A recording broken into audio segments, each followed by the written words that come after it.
Here at Intoxicated Reviews, we intellectually dissect the art of cinema, scene by scene. Here's some clips. All he is just a fucking big wooden doll full of cum, chasing kids around. You look up guys who poop in a bag. Because I think that's where you'll find him. Because he is hurt. It's probably just in your search history anyway, isn't it? This movie fucking blows.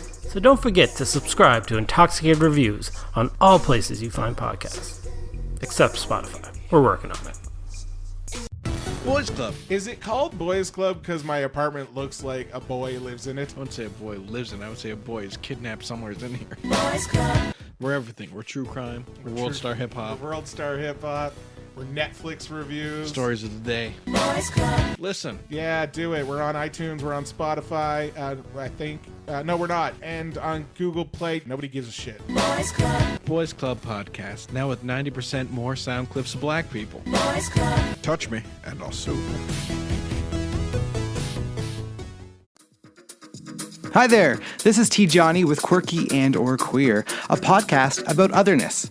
Join me as I interview people in the community. I talk to musicians, community workers, artists, comedians, and even my mother about otherness. How does it shape their careers, their romantic pursuits, creative projects, and shape their overall worldview? There are lots of laughs, plenty of tender moments, and some deep conversations. Find Quirky and Queer on your favorite podcast app.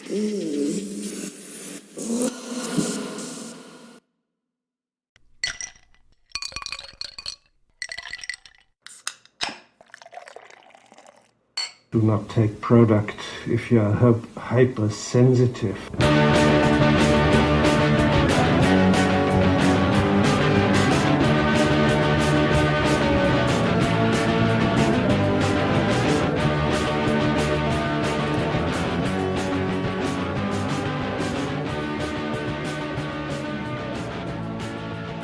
I'm drinking a lot. Yeah, consistently. So it's this weird thing. Where I'm just like, I mean, I don't know what the weight gain is, but I just know that, like, my body is, I used to be someone who was just always kind of the same weight, and I could eat whatever I wanted. Yeah. And then, like, you know, my 30s hit, and it was like, no, like if you eat McDonald's every day, like, you're gonna see it. Yeah. And like, my lifestyle is so busy that I feel like I just don't have the time. It's not. I feel like that's such a common factor. Like, yeah. I can think of so many, like, and even now, like, I probably racked up close to like $500 in takeout orders over the last like 3 to 4 months because I have been so busy with just like work, life, this, that, and the third that I haven't been motivated whatsoever to prepare like healthy and somewhat substantial meals for myself. Exactly. And like, people don't get it because they're like, oh, well, you know, like, and I'm like, it's not really about money for me because, like, I understand that it would be cheaper as well. It's literally the time factor. Yeah, and I don't have time. It's the burnout factor I find sometimes too. Like, I get home from work and I'm like, I don't want to go stand over my stove and like do all these things. I don't want to put prep together. Like, I don't want to do it. I know. It's so much fucking time and energy. Like, for me, it's like if I work till 5 or 6. Usually, like, I check out comedy open mics because that's how I get my guests. Mm-hmm. So I'm running home quickly, gotta eat quick, and then I gotta get to a show for like 8. So, like, I really don't have fucking time to, like, spend an hour on a meal. And so I usually resort to takeout, which isn't good. Plus, I'm drinking all the time. Yeah. And I don't have time to exercise. So it's like all these factors that are like compiling that I'm just like, and also I think my hormones are fucked up, but that's a whole other story. I don't want to blame, like, I feel like I'm like placing blame on other things.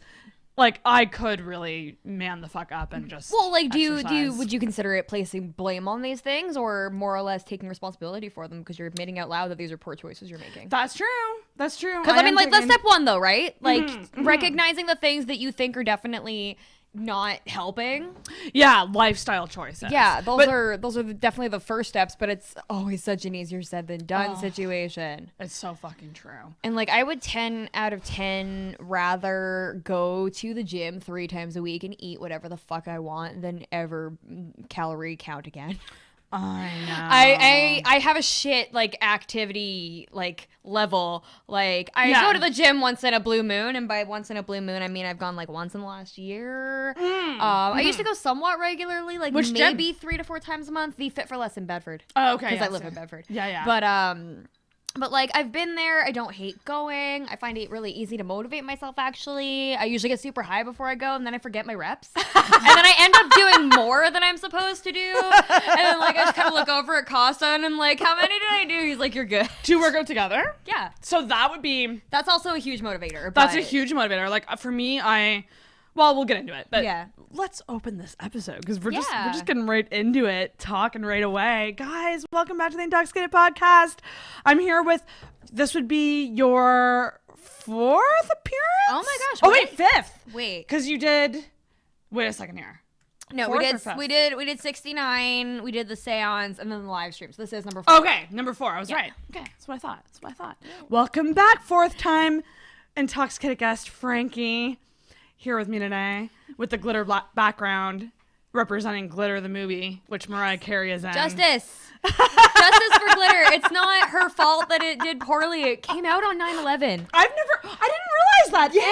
And I didn't see the movie, so I kind of want to see it now. It's oh my god. Okay, it's like it's bad good. You know what I mean? Like you gotta be prepared for how horrible it is. I like that though. I like cheesy movies. I truly do. But thanks so much for coming on. This time we're totally alone, which is different from your other appearances. They've always been with that's true. Other people and lots of and I always like wanted to get into it with you, and then there's all these comedians yapping at us, and now we're free of that. We are totally free of that. But thanks so much for coming. Thank you for having me. You drove here, so you're drinking a smoothie. Yep, tricking my body into fruit at McDonald's. They're Classic. really good though. Yeah, I mean they get the job. They get the job done. Decent. I am drinking Red Bull as always. I asked you on text if you're a Red Bull girl, and you said that you are. I was literally drinking one. That's so funny. It was a big can. It was blueberry. I am obsessed with Red Bull. I feel like. What flavor would you describe Red Bull as? Because I call it Rockets. Yes, that's what it is. And you know what? All I wanted was this sweet validation. No. I 100% agree. If you were to grind Rockets up in liquid form, then it would be Red Bull. And it's weird because I don't like any other kinds of energy drinks. Interesting. They make me like nauseous. I don't know what it is but this flavor, just the original Red Bull, is my favorite. Sponsor me. I know I'm a drinking podcast, but this is also important. Truly. But I am also drinking some vodka and soda water and mint on the go as well. So I am double fisting like I did in college. Actually, in college, I used to drink the Rockstar Energy drinks with vodka in them. How were those legal? Yikes. I never went down that dusty trail. I was a queen of Jaeger bombs for a hot minute though. Oh man. Yeah. You can ask Caitlin about that. Oh yeah? Oh, Caitlin was supposed to send us, I'm gonna message her. Because she was supposed to send us a comment. She commented on my status being like, oh, I have something to say about this. I'll let you know later. And I'm like, well, bitch, we recording now, so you gotta let us know soon what you thinking. But hair crisis mid-podcast. Oh yes, fix the hair while I text Caitlin. Your hair looks amazing, by the way. I love the orange, pinky orange. Yeah, I don't even know what it's doing. It's fading like this peachy kind of tone. I love it. I'm flopping between pink tones and orange tones. I do plan to be like a pumpkin by fall. I love it. It's fucking gorgeous. And you use the Arctic Fox hair dye, right? For the most part, yeah. I messed around with a few other brands as well, but the Arctic Fox is one of my favorite ones right now. There's a YouTuber I watch that she has kind of similar hair to you, with the colors, and she uses the Arctic Fox. Yeah, it's pretty solid. Fuck, I'd have to bleach my hair to get it colorful, but fuck, I want to do it at some point in my life. It just seems like so much fun. To just change it up every now and then. What do I feel like today? Basically. I mean, it's a lot of work, but it is what it is. Yeah, and I wouldn't know what I was doing, so I probably should. Yeah, I've been making mistakes for 10 years to have figured all of this out. Oh, really? Yeah. What's your natural color is what? Kind of like that mousy, darkish blonde that darkens blonde over the years, so it's not really blonde anymore. But when I was a kid, it was platinum. Right. Oh, interesting. Well, we are actually this this is going back to my roots with Intoxicated, because I used to do topic-focused episodes. Like, a lot of times, like, I'll just meet someone and I'll be like, oh, you're the type of person I want to have on, and we'll just see where the convo goes. And then there's other times where I'm like, no, like, I really want to talk about this subject. Who could I get for this subject? But you and I have talked, because, like, I've come into the shop or whatever. Yeah. And we've talked briefly about, like, you know, confidence and self-love and self-care and all that stuff. And you expressed interest in talking about this. Yeah, totally. So thanks so much for coming on to talk about confidence and self-esteem, because it's a fucking it's a tricky subject. I mean, I'm gonna go ahead on the record here and say I'm not implying for 1 fucking second that I have either of those things. Oh, me either, girl. Good. Right off the bat, we are not making any we are not perfect by any means. But we are both working on it. Yeah, I've got that really glorious complex where I've got like an ego way the fuck up here, and then like the self-esteem worth business is down here. Lower. Yeah. Is that a Gemini thing? I don't know. Maybe Casper and Pollux are like beating each other up in my head or something. The twins? Yeah, like they're losing conflicting, you know, you never know. But yeah, no, I actually like, I would agree to, well, I think because we're both louder personality types. Mm-hmm. I think people see personality types like that and think, oh, they're so confident, or like, oh, they're alpha females, or yeah, it can definitely come off that though. Like, or we're like commandeering your own rooms. Well, that's just it. Yeah. So like people think if you're loud and out there that you're more confident, but that's not necessarily the case. It's just a personality type. Yeah. And the confidence is within. But I often, I don't know about you, but like, do you think when you think of people in your life, like your friends, do you think that they think that you're confident? Oh, that's a really interesting question. Yeah. I've never really looked at it that way. Because like I could pinpoint exactly in my head who I like know is confident, who I know is sure of themselves, like who I know is probably, you know, like could use a hug, like that sort of thing. Like my perception of my friends is pretty clear to me, but I have no idea how they're perceiving me. That's wild.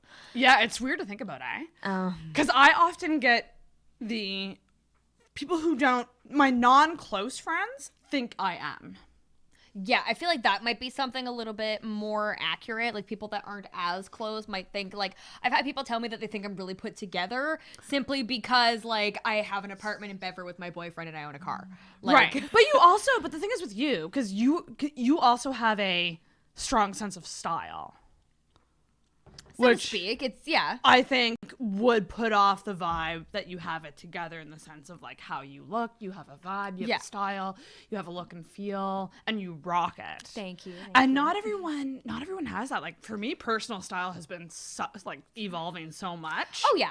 Like some days I just want to, like some days I do want to just be comfy, and other days I just want to hoe it up. So I'm just like, I don't know what it is. No, like even before I arrived, like I was meandering with like, you know, hot lace bodysuit. I have these like fake leather pants that I've been rocking every single day because they make my butt look amazing. Yeah. And then I was just like, like, cardigan, and then my comfy shorts and my socks, and like I'm still cute and everything, but like it's comfy hoe. Well, we should say right now we are both wearing lingerie technically. So I'm wearing a bodysuit from Pleasures and Treasures that I literally almost wore because I also have it. Was it the one in purple? Yes. Really? Isn't that jersey like such a like beautifully comfortable? Like I wear that with black jeans all the time. Well, that's the thing. This could be a shirt, so that's why I liked spending money on it, because I was like, you know, with lingerie, and we'll get into this, but like, I always feel like if you're on a budget, lingerie. I have this thing in my mind where I can't validate buying it if no one's gonna see it.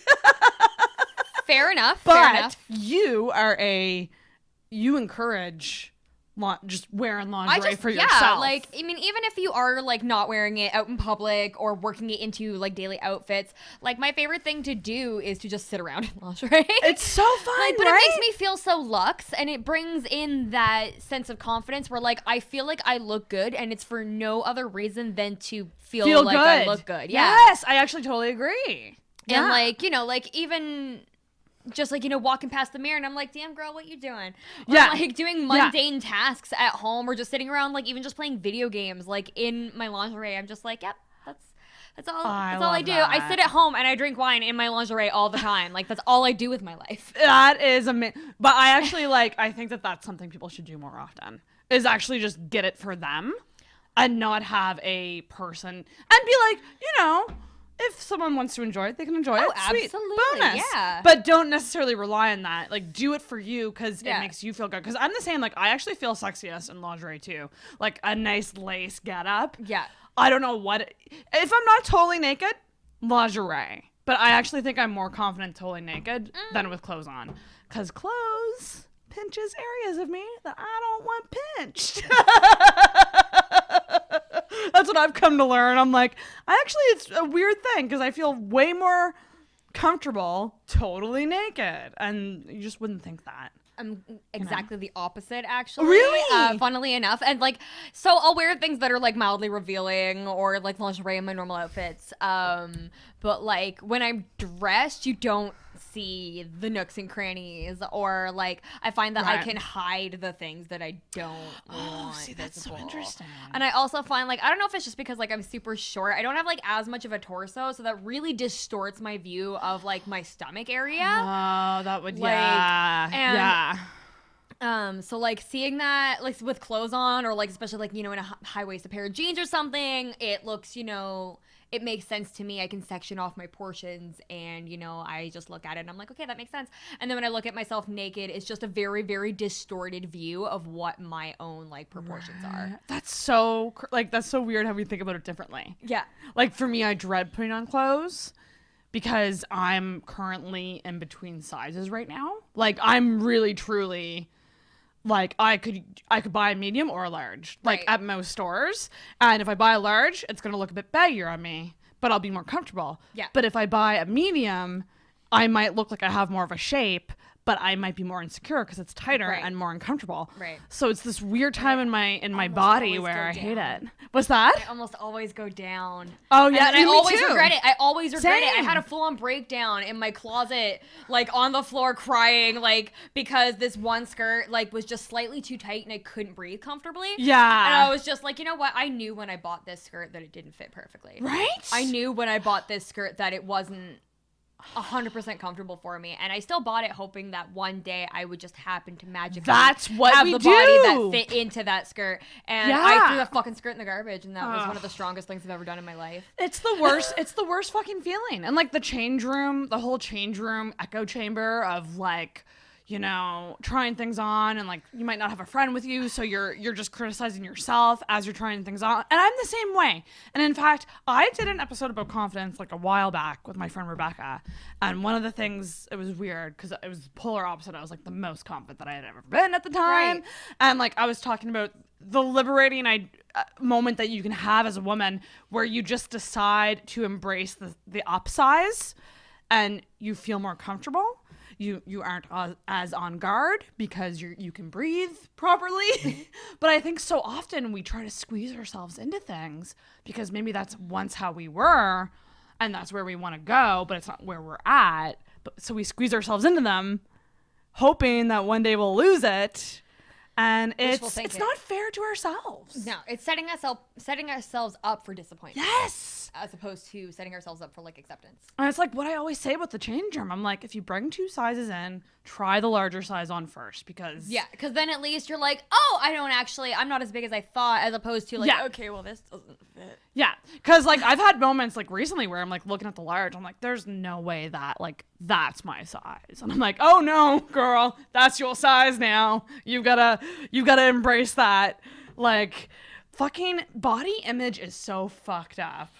It's so fucked up because for me, like I always like how I look in the mirror more so than like on camera or in pictures. Like I've just never considered myself photogenic at all. Like I can take a good selfie, but I got control over that. Yeah, exactly. You know? My gosh, yeah. So like that's something I want to bring up with you because you do like lingerie photo shoots sometimes. Yeah, that's something I actually just started doing within like the last year. Yeah. I've done 3 shoots in total. I had one done on my birthday. Tons of fun. So fun. I've only worked with Adam O'Brien so far, and he's really, really amazing, super duper comfortable. I recommend him to like anybody that hasn't like dipped their toes into it before. Yeah. But like they're like mini protests to myself is what they are. Like I'm super uncomfortable the whole time. Like I put on a face and I ham it up because I'm a fucking star and I love attention and I'm, you know, Like, I'm that bitch, but inside I'm just like, oh God, there's no way I look good right now. It's highly uncomfortable. But I had a real like clarity, not even clarity, but like this really fucked up moment where like, he showed me just like the preview on the back of the camera, and he just said, fucking look at that. And I did, and I had never seen myself in such a way that I was so happy with. Oh my gosh. And it was the weirdest feeling. Like, it was a mixture of like sad and happy and like almost like guilt for not feeling good about myself this entire time. Oh yeah. But then there's also like that part of your brain that wants to gaslight you and is like, well, maybe that's just a good angle, or maybe that was just good lighting, or you know. Well, I think the thing is like, because we're so in our heads and we're in this body, like our bodies that we're in are what we have to deal with every day.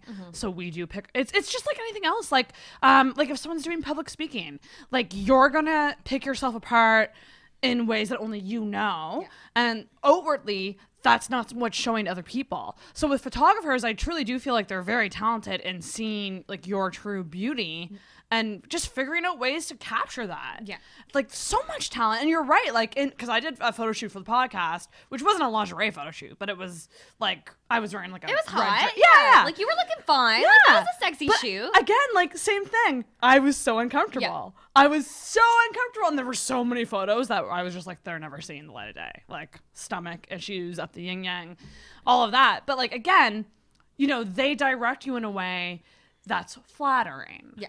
And is showing your best light, which I don't think is a manipulation. I think that's just, I don't know. It's talent. A highlight reel. It's talent. It's a highlight reel. That's exactly what it is. But it is really fun to do, and I highly recommend it. Like, I would like to do a full lingerie shoot sometime. It's definitely something that has made me feel better about myself and more comfortable in like just the body that I have, because there's, you know, like a lot of the times I have gotten these things done, they've been like really like kind of last minute planned. And so I don't have like, well, because you know, when you're booking a photo shoot with somebody, you don't have 3 months to work on your body to get there. You don't have, you know, however much time you think you need to trim down or make yourself look the way you want to. At best, you can touch up your roots and get your nails done. Like, that's about, you know what I mean? There's only so much you can do to really optimize yourself for photos. So sometimes you just got to go into it and like, you know what? Sometimes I've got a belly full of pizza today. Yep. Like, I straight up did that. Like, Adam came by to take photos of me literally as like the pizza arrived, and he was like, you can stop and take a slice, and I had full on planned on like waiting to eat until after, but I was super hungry and I was like, fuck it, I'm going to. And I knew for you. But for the whole rest of the shoot, my brain was just like, girl, your tummy's full, and I thought about it the entire time. Right. Yeah, because that's what it's like hammered into us to do that as women. And I mean, like, don't get me wrong, I think males experience this too. Absolutely. I don't necessarily think it's on the same level as us in terms of standards. I think like the societal expectation is definitely more heavily implied on us. I feel like theirs is much more under wraps. Yeah. And like, I feel like they take it... It actually makes me almost more sad because like I feel like when men deal with body dysmorphia, they take it as such an affront to their masculinity. Right. Whereas when women deal with body dysmorphia, it's just one more fucking thing we've got to deal with as women. Just one more, and we talk about it with each other. Exactly. Like, and that's the thing is we have this moment, you and I, but like, you know, if a man is not feeling up to what he thinks, you know, maybe his like muscle mass isn't where he wants it to be, or maybe he thinks his belt needs to be a little bit tighter, or you know what I mean? Right. There's tons of reasons that guys can experience body dysmorphia, and they're not really talked about. And yeah, you're right. Actually, I never really thought of it that way, that actually would make it harder for them, because us as women, we talk about the shit we deal with all the time. We're expected to be insecure because that's what the industry wants of us. So when we talk about being insecure, no one's really surprised. Oh my God, that's so fucking true. God damn it. The shit we deal with. What was I gonna say? Yeah, it's a struggle. And like I don't know, like how old are you again? I just turned 25. You are 20, like you are a youngin'. So what has your journey with confidence, like what has that been looking like for you?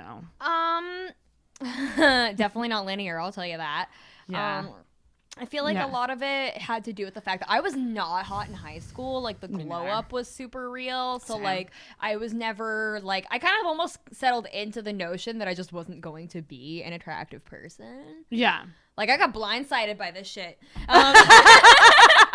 The glow up. Yeah. And like, you know, like I was maybe a little bit more heavier set. Like when I was in high school, my boobs, they were a friggin' 34E. Really? Yeah. Oh my god. Yeah. And I'm friggin' definitely not that now. So what happened? Mostly I guess just baby weight. Oh, really? Yeah, because like it basically, by the time I turned like 18, 19, I just, you know, like I was slightly thinner in the face, like my arms had kind of slimmed out, just all of those, you know, like adolescence to my body was kind of wearing off. So did you have like the opposite of a freshman 15? Kind of. So because I'm just the opposite. I used to be way skinnier. Like skinny and athletic looking. Like, oh, I've never been that. I've always like, even at my skinniest, I was still like past the skinny. Right. You know what I mean? Yeah. You say past the skinny? I love that. Well, because there's a term, isn't it? It's called like skinny fat or something? Yeah, basically that. Who like came I've up never with that had, term? I don't know, probably someone on like Twitter or Pinterest or something. Yeah. More than likely. Google the origins, I must know. I'm just curious because I remember hearing about that and thinking like that's, I identify with that personally because I don't consider myself overweight, but I certainly don't consider myself skinny. Skinny fat, let's see. Origin, me. We might not actually find out.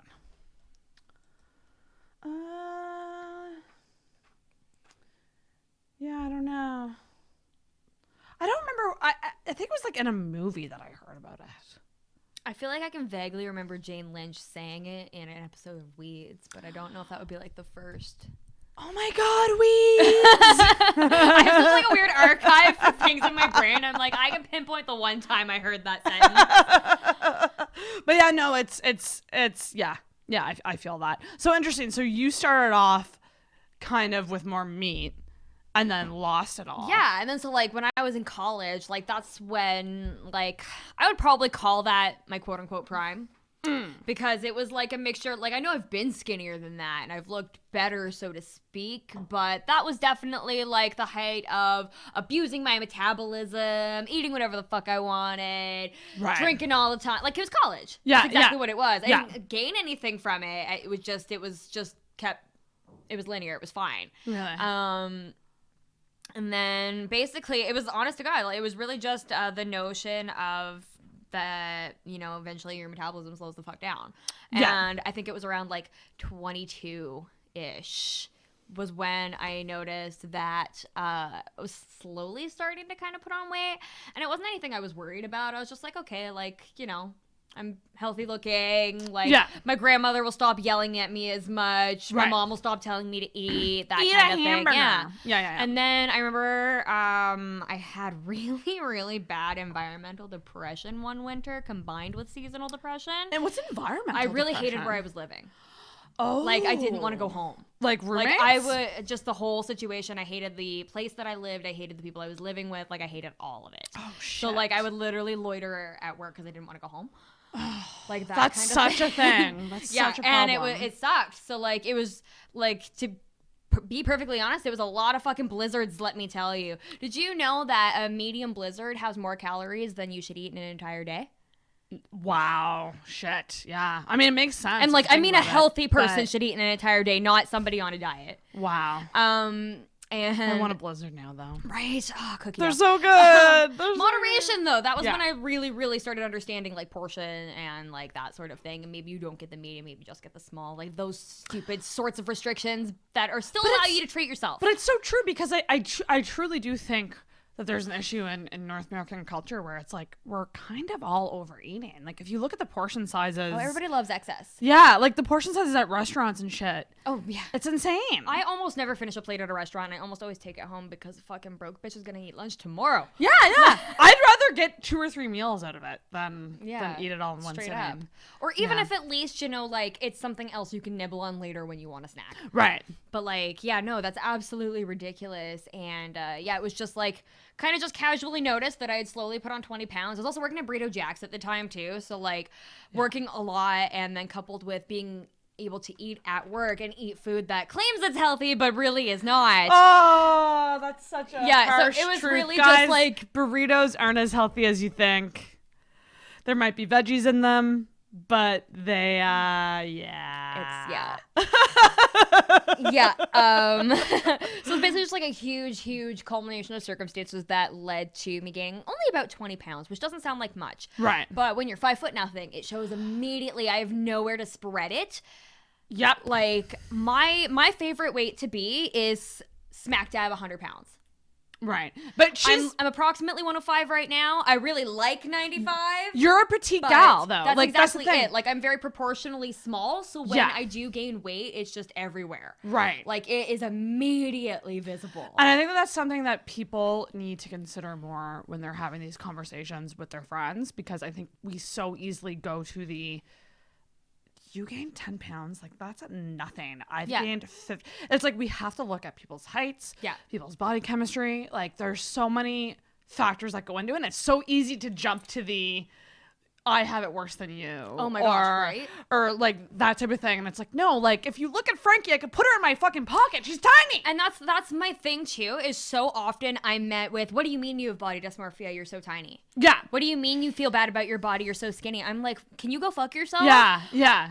And it's like, first of all, it's like, do you want to know how I got here? Lots of calorie counting, self-torture, and like, you know, it wasn't good. So don't tell me I don't deserve to hate my body just because you would rather have mine.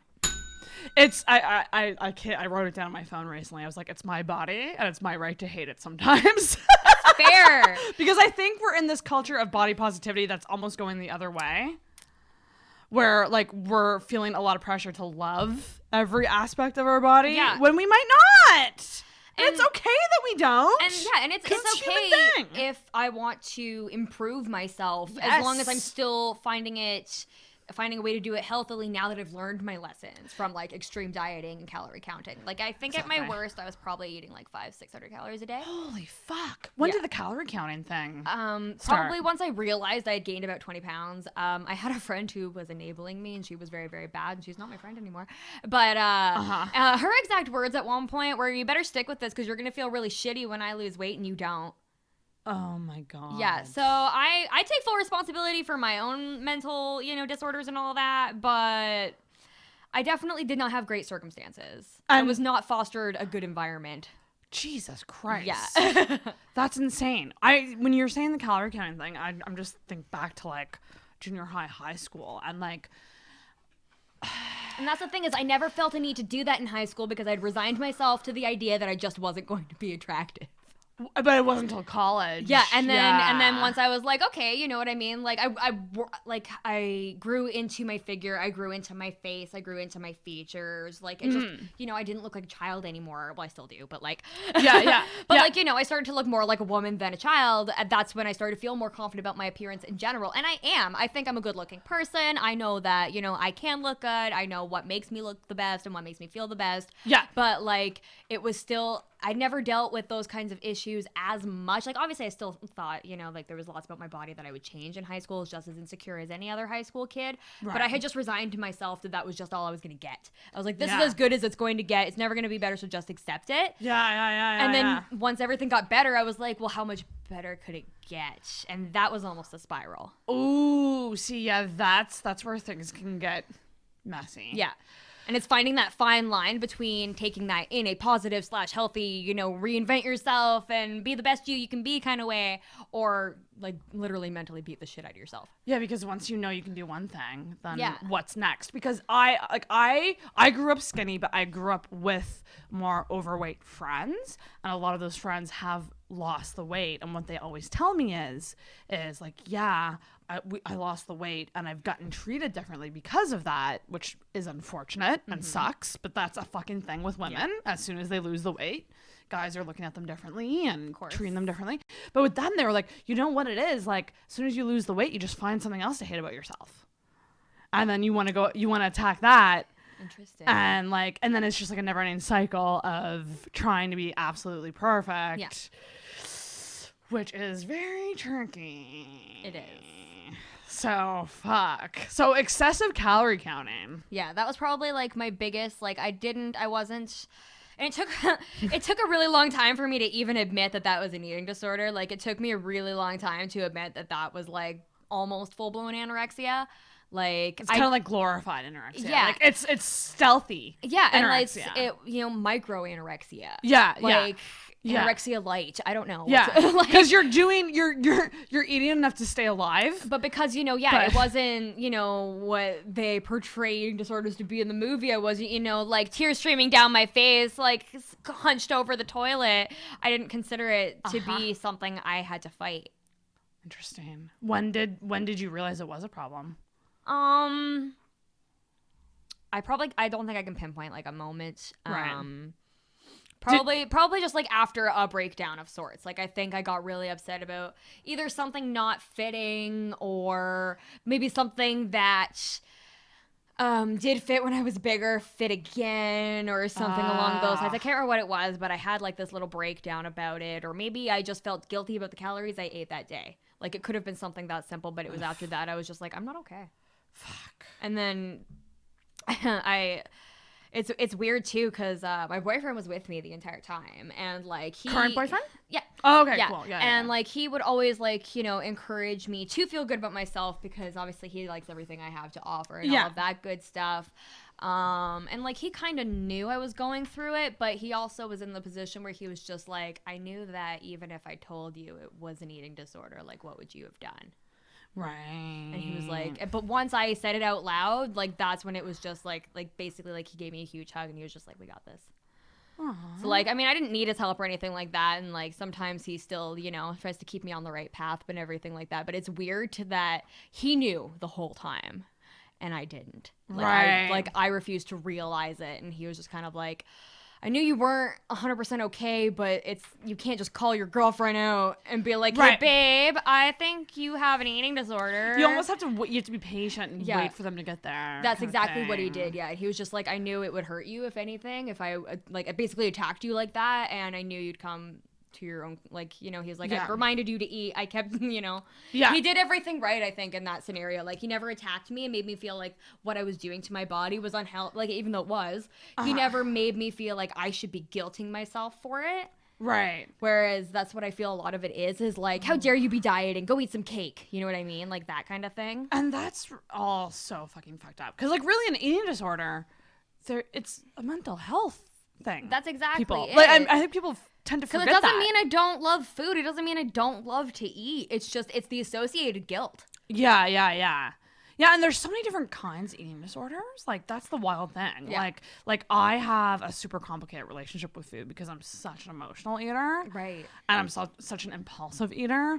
And honest to God, I eat for fuel because I just don't plan, like we were talking about this before, like I just don't plan my life well enough to like have well thought out meals. So I actually get to points where I'm fucking starved. Like I'm so, like when I get hungry, like you're literally on the brink of death. It's not good. Like you just gotta get me to a McDonald's. You can't get me there quicker. Like and that's kind of a really and then I'll eat a lot, and then I'll feel guilty. Yeah. Cause this whole time, like I'm trying to lose weight, I'm trying to be healthier, and I just did this. Yeah. I did this because of this, and like it's this constant loop that can drive you fucking crazy. And then you're just constantly thinking about it, and it's no fucking fun. Yeah, and I feel like bringing the word healthy into it can sometimes be really, really like messy because when you're guilting yourself over not being quote unquote healthy, when my current definition of healthy was 600 calories in a day. Yeah, exactly. Yeah, that's crazy. And then, so that was actually one of, like, that logic right there was one of the things that does help me. So, like, if I do feel guilty about the fact that maybe I was too busy at work and all I ate today was McDonald's, at least I fucking ate something. Yeah. Yep. And I've been using that to very much, like, it's okay because you ate, honey. You're all right. Yeah. So that's the thing, is sometimes you just got to give yourself pep talk and be like, you're doing the best you can. Oh, totally agree. I think that, like, we take on a lot. Especially nowadays with all these diets. like everyone's doing a different kind of diet. And I think we often forget about that, the fact that it can be as easy as just like portion control and you know, like making sure you have some healthier snacks around you, like stuff like that. Yeah. Like you well, only making do so sure much. that you can treat yourself so that you don't feel that like insane itch. Yeah. But to do it in a way that's not going to completely, like, I don't know, because that's the thing is I still eat like fucking garbage. I still like, I'm doing whatever I want right now, and I'm just trying to basically incorporate more activity into my lifestyle because, like I said, I would rather eat whatever the fuck I want and go to the gym 4 times a week. Yeah. It's just I don't. Yeah. No, I actually totally agree. I'm much more on that front too. Of like, I think it would be easier for me to incorporate exercise. Me happy and I love snacks. It's so good. I know. Yeah. No, I totally know. I've only got one life to live, only one tongue to taste with, y'all. Like, fuckaroo. But I truly do admire people who can stick to a diet and see results. I just wonder how long, like, you know, with keto, it's like, obviously, like, I have friends who've done it and like there's a lot of results, but like, do you plan on being in keto your whole life? Well, that was the thing that scared me too, because when I was doing more healthy dieting, like not just calorie restriction, I actually started like, you know, thinking about my meals and what I was putting into it. I was just like, this is really boring. Do I want to do this forever? Yeah, exactly. And I don't. Just straight up, I don't. And I think coming to terms with the fact that I would rather maybe be happy and a teeny little bit squishy. Yeah. Than what I think is perfect and eat nothing but like boiled chicken breast and broccoli every day. There you go. Yeah, but it's a tricky thing to get to because I know like with some, like me included, like my happiness, an aspect of my happiness is dependent on how I look. Yeah. So it's this weird thing where I'm like, fuck, like I feel like I'd be happier if I was more confident. But in order to be more confident, like I need to have better skin. I need to lose the fucking 15 pounds that I put on, like stuff like that. And then when you're seeing that not happen, you're like, am I ever going to be happy in myself? Yeah. The worst is when, you know, like it worked. Like I dropped that 20 pounds. It was great. Yeah. And then when I stopped hardcore dieting, my body started to level out. It was like, oh, okay, so you're not getting 600 calories anymore. You're starting to get 16 because that's how much you need to literally live. Like your resting body metabolic rate is about 1,500 a day, I think. So like you need that to exist. You need that to get to where you need to go. Exactly. Yeah. And like once I was like, okay, so I'm basically taking in almost 3 times as many calories as I used to. Obviously, that was a shock for my body as well, and I had to deal with that. Did you have doctors telling you this? Or I'm not a doctor. We're in Halifax. What's that? What's a doctor? I'm 25 years old and I have no insurance. I think I see a doctor. Like, where did you learn all about stuff like that? Like intake. Was it like just like the internet or like apps? I did have a fitness app for a while. It was the main reason I was counting my calories, and it allowed me to. It even gave me a health warning before I set the amount of calories for the day. Shit. Like I fucking didn't listen to it because I'm an idiot. Oh, God. It was just, I don't know, experience, I guess. I was just like, okay, so I know I can lose weight by eating these healthy foods. I know I can lose weight by restricting calories. I know that I'm going to gain weight if I do this. I know I'm going to gain weight if I do that. Like it was basically just such an up and down with my weight itself that I kind of looked at it and I was like, okay, well, what worked and what didn't, and then what worked in a healthy way and what didn't. And even now, like, again, I'm not mentally healthy at all. I still struggle all the time. I still cry over my body. I still get upset when my tummy doesn't look the way I want it to. I still get upset when I think my boobs hang lower than they should, especially because they used to be bigger and now they're smaller, so now they're not like up here anymore. So like all of those little things that make me crazy, they're still all there, but it's just continuing to remind myself that I would rather not deprive myself of the things that make me happy, and it would probably be easier to just try to find happiness with what I've got. Ding ding. And you're saying this at 25, I'm which trying. is young, like cuz I didn't get that mentality until later 20s. So yeah, no, I'm stoked for my 30s. I'm assuming that all of this insecurity is just going to go away, even though I know that's a pipe dream. Well, because I just think that if you learn to accept your body and love it, but you still might want your body to be somewhere else. Yeah. Or better. At least like, you're happy. I want to go to the gym. I want to be more active. Exactly, but at least you're happy with what you have. Yeah. And then if you achieve that goal, sweet, you'll be still happy. You know what I mean? Yeah. But like, I don't know. It's little mindsets. I find that like every once in a while, say like Costa and I would get like a big old fucking order of Chinese food or some shit. Yeah. And I'm sitting there afterwards and I'm like, oh, look at my tummy. I hate myself. Yada yada. But he'll just look at me like, but didn't you love it? Didn't it make you happy? Didn't that taste good? Like, are you happy? Exactly. Is your tummy happy? And I'm like, well, yeah. Then who cares? Yeah, it's like, you'll be fine. Like, you're gonna go to sleep and it'll be gone in the morning. And also too, like, I just want to like say, like, what's so fucked up about all of this is that it is so personal and individual to you. Mm-hmm. Because like me looking at you, I'm like, Frankie, come on. Really? No, and that's exactly it. That's exactly and, most people would look at you and say that too. And it's the same with me. Like, my larger friends look at me and go, why would you feel that way? You can eat whatever you want. You don't get it. But it's like, we know our bodies better than anybody else. We know when we gain weight more than anyone else. Because like you said, 10 pounds, I might not notice it on you, but you're going to notice it. And so like, we have to stop playing this game of saying things like that. Like, so me as your female friend, like if I was with you in that moment, I would say, oh no, like it's all good. Like I wouldn't go and say, oh Frankie, you don't deserve to complain about that. You're so skinny. Yeah, and like, that's the thing is it's like, so like that. It's so like that, but we're socialized. Yeah. That's the fucked up thing. Us as women are socialized to say things like that. Mm-hmm. It's fucked up. Mm-hmm. And it's it's almost like a mental exercise. Yeah, it's literally like, you don't deserve adversity because I have it worse than you. Exactly. And the same goes for mental health too. I want to say too, because like, oh yeah, because like that's also a spectrum, but like nothing is greater than or worse than kind of thing. Exactly.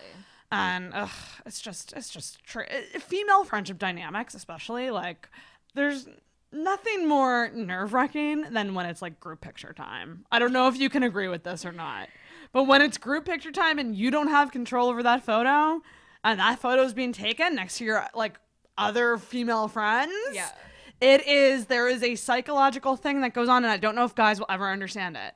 Truly. The idea of getting together with your friends who you all love each other. Yeah, and I'm like, you look great, and then even if I'm like, I look great. Yeah. It's having us all together, like that dramatic comparison, even if you don't want to. Yeah.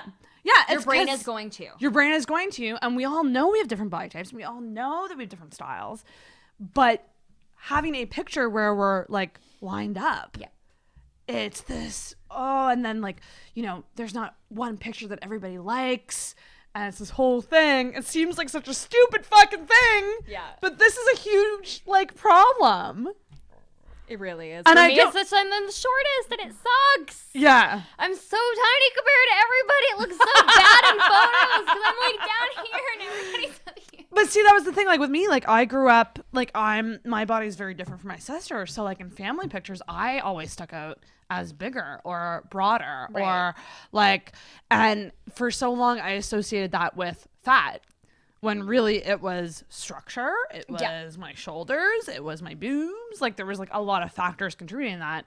But like we grow up with the perception of like you're either fat or you're not. Yeah. And then people think they're fat when they're really not. Like, and for me, like, it was like, I'm sorry if you're ever watching this or seeing this, but like my mom would comment a lot on my body. What's more mothers? And like really good, always good intentions, but little comments here and there, and commenting about what I eat and commenting about like what I'm wearing, and like it's little things like that. If you grow up with that in your brain, and like I did, like throughout high school, junior high, like going into college, like it really fucking gets to you. And I had a friend, like going back to the excessive calorie counting thing, whose mother like made her go on Weight Watchers in like junior high, and like she became obsessed with calorie counting. At the time, I didn't care because I was skinny, but I was seeing what it was doing to her. Yeah. And I was just thinking like, that's so messed up. And looking back, I'm like, junior high school, like you're not a full formed woman yet. No, you need your growing. Calories. You're growing. Yeah. So like it's really fucked up when parents who I know you want your kids to be healthy.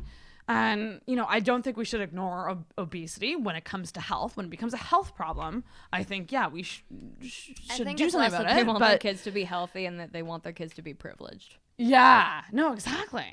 And so, like, it's just really fucked up that parents are, like, enforcing these ideas into women or girls at, like, such a young age.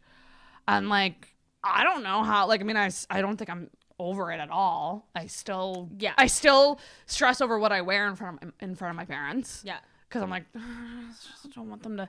And it sucks. I'm 32. I want to be fully happy in what I am. Yeah. But I don't know how to get there is my problem. Yeah. And I truly don't. And it's funny because in prep for this episode, I kind of looked up articles today. Right. And, you know, a lot of them said a lot of the things that you would expect, you know.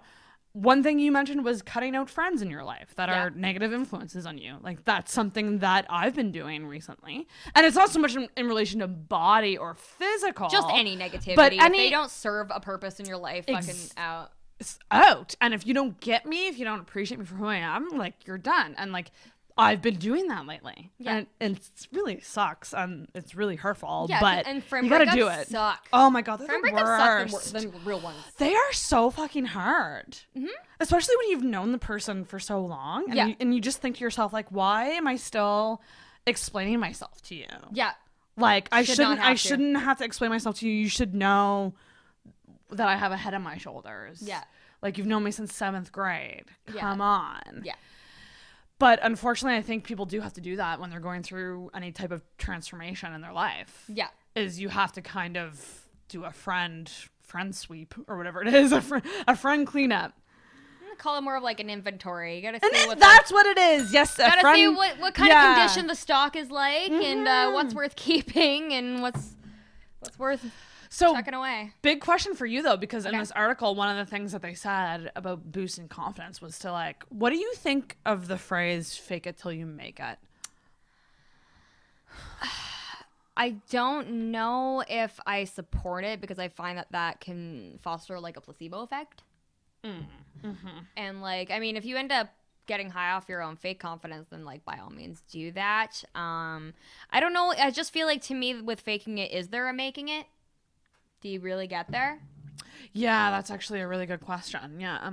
It's like, because I'm the same as you. I don't necessarily agree with it. I mean, I'm one to think you can be confident and still have insecurities. Be honest with those insecurities. Because is anyone ever not going to have any? Is the thing, like even the most, if we look at like a Kim Kardashian or like who we think are like the model types, like they still have insecurities. I sure hope so. Yeah. I'm assuming. I don't know. I don't know Kim personally. Yeah.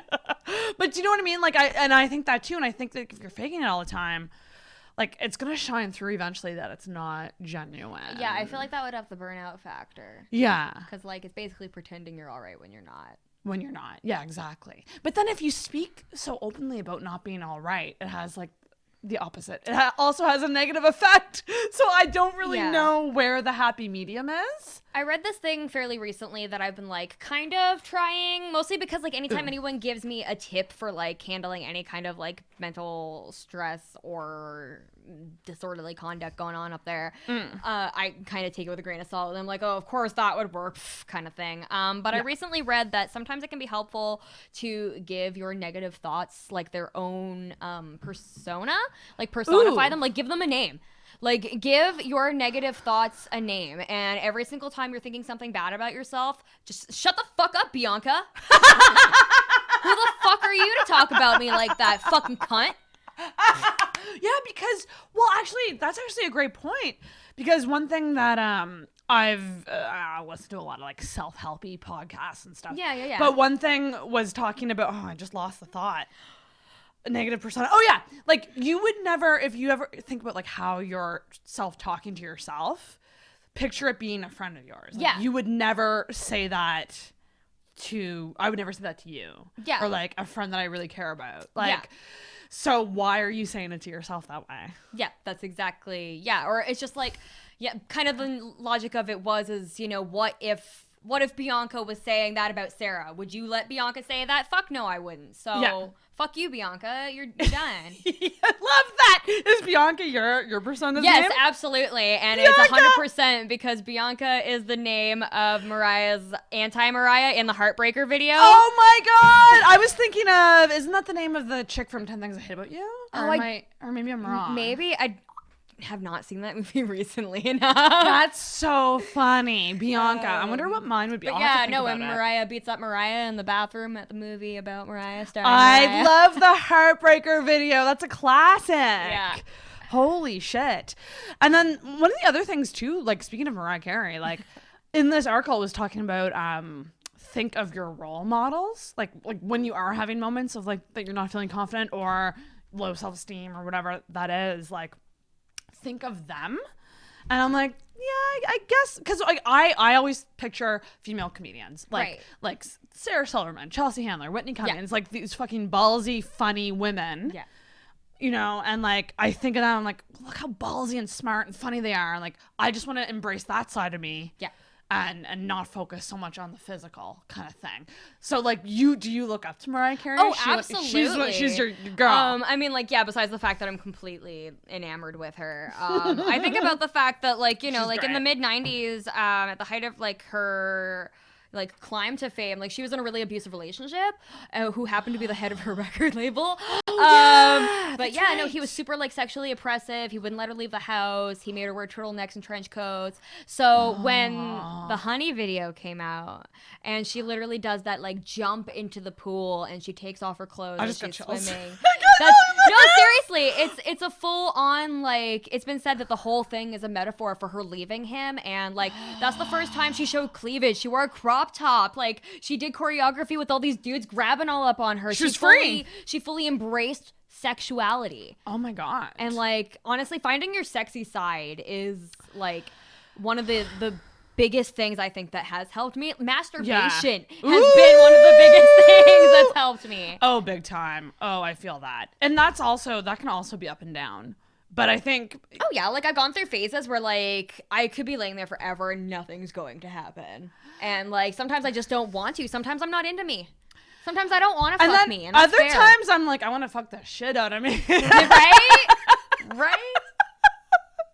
Sometimes Sometimes I'm like driving home. I'm like, oh yeah, I got that bitch on the charger. But that's the thing too. I think that like when like you and I can talk about this candidly, but like some women can't.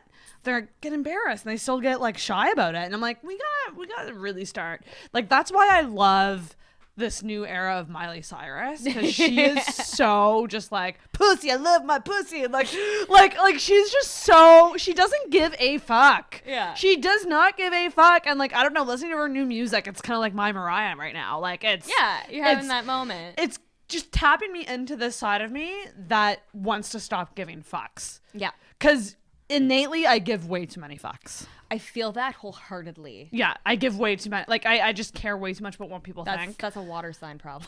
Oh, it's so true. I'm water dominant. So. Oh, God. I feel like that's a whole other podcast. Yeah. Like, going into our birth charts. Oh, like, buddy. I would like to do an episode where we, like, tear apart our birth charts. I would like to get somebody that actually knows what the fuck they're talking about, because I am a bullshitter, believe me. I do too, and I'm on the hunt. Okay, cool. So I'm going to keep you in mind for that episode, because I'd like to find someone who is, like, funny about it. That would be cool, yeah. Like, I want someone who knows astrology, but can be funny about it in a way that's like, oh, okay, this is your air sign. Here's what's wrong with that. Like, do you know what I mean? Yeah, like, totally. You and I bond over the astrology stuff. I fucking love it. But I feel personally attacked by my birth chart. I don't think it's accurate at all. I do, but it's only because the minute I saw your birth chart, realized you had Taurus placements, I said she makes sense now. Really? See? Oh, I said that so loud. I don't see myself as a Taurus at all, but I'm truly starting to see my stubbornness more. See, that's a Taurus problem. But I feel like Taurus moon and rising. I am. Here, I'll pull it up. Pisces sun, Taurus moon. This is my chart. Yeah, buddy. Taurus Mars too. Actually, I have the same placement. Taurus Mars is a good one, at least to me. Yeah. Does Taurus Mars mean like we're always horny? Maybe, yeah. Taurus is a horny sign. Taurus is like Taurus is represented by Venus, so like super horny, super self-indulgent, loves naps, snacks, like the finer things in life. Ooh, I like that. Yeah. I guess I can relate to that. Yeah. That aspect. Most of those are the same. I love a Sagittarius placement. I don't have any fire See, placements in my chart, so like it's weird because I thought I would have more fire in mine. Because when I think of me, I always thought I was an Aries rising because I'm just a shit show of a person. I just am, and Aries are shit shows of people. Mariah's an Aries. Are you? Mariah is an Aries. Oh, is she? Yeah. Oh. So is Elton John.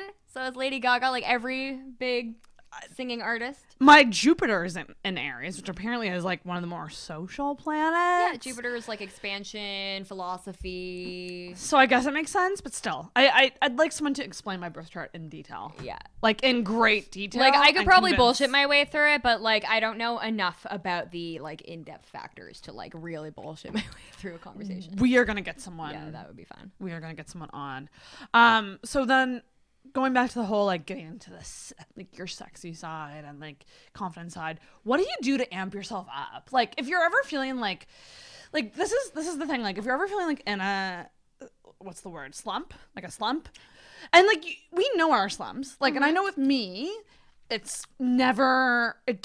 always just a slump. Like I'll come out of it. Do you ever have you noticed any like cyclical trends? Like do you notice that you have like cycles of horniness that maybe correlate with your menstrual cycle? See, my menstrual cycle is all fucked up right now, so I have no idea. Fun. So that's another whole issue with me, right? Which is what I want to get looked at, because I do think something is going on there hormonally, because that's 100% what could affect it as well, right? Like dip in testosterone is gonna make you less horny, and also the fact that like the weight is not going down at all. I'm not even eating that much on a day-to-day basis, and the weight isn't going down. So I don't know. It's all going back to the fact that I am, yeah. But I was on antibiotics that fucked it up for a month. Okay. But then I didn't get a period for a month, and then the other day I had like weird spotting for a day, and then it went away, and I'm like, I don't know, was that a period or was it spot? I don't know. Weird. My body's all out of whack, and really truly, like one thing I do want to say, like if you are someone going through something strange, like I'm not taking my own advice, obviously, because I haven't seen a doctor yet, but like fucking look into it, because there could be a reason. There could be an underlying reason behind it.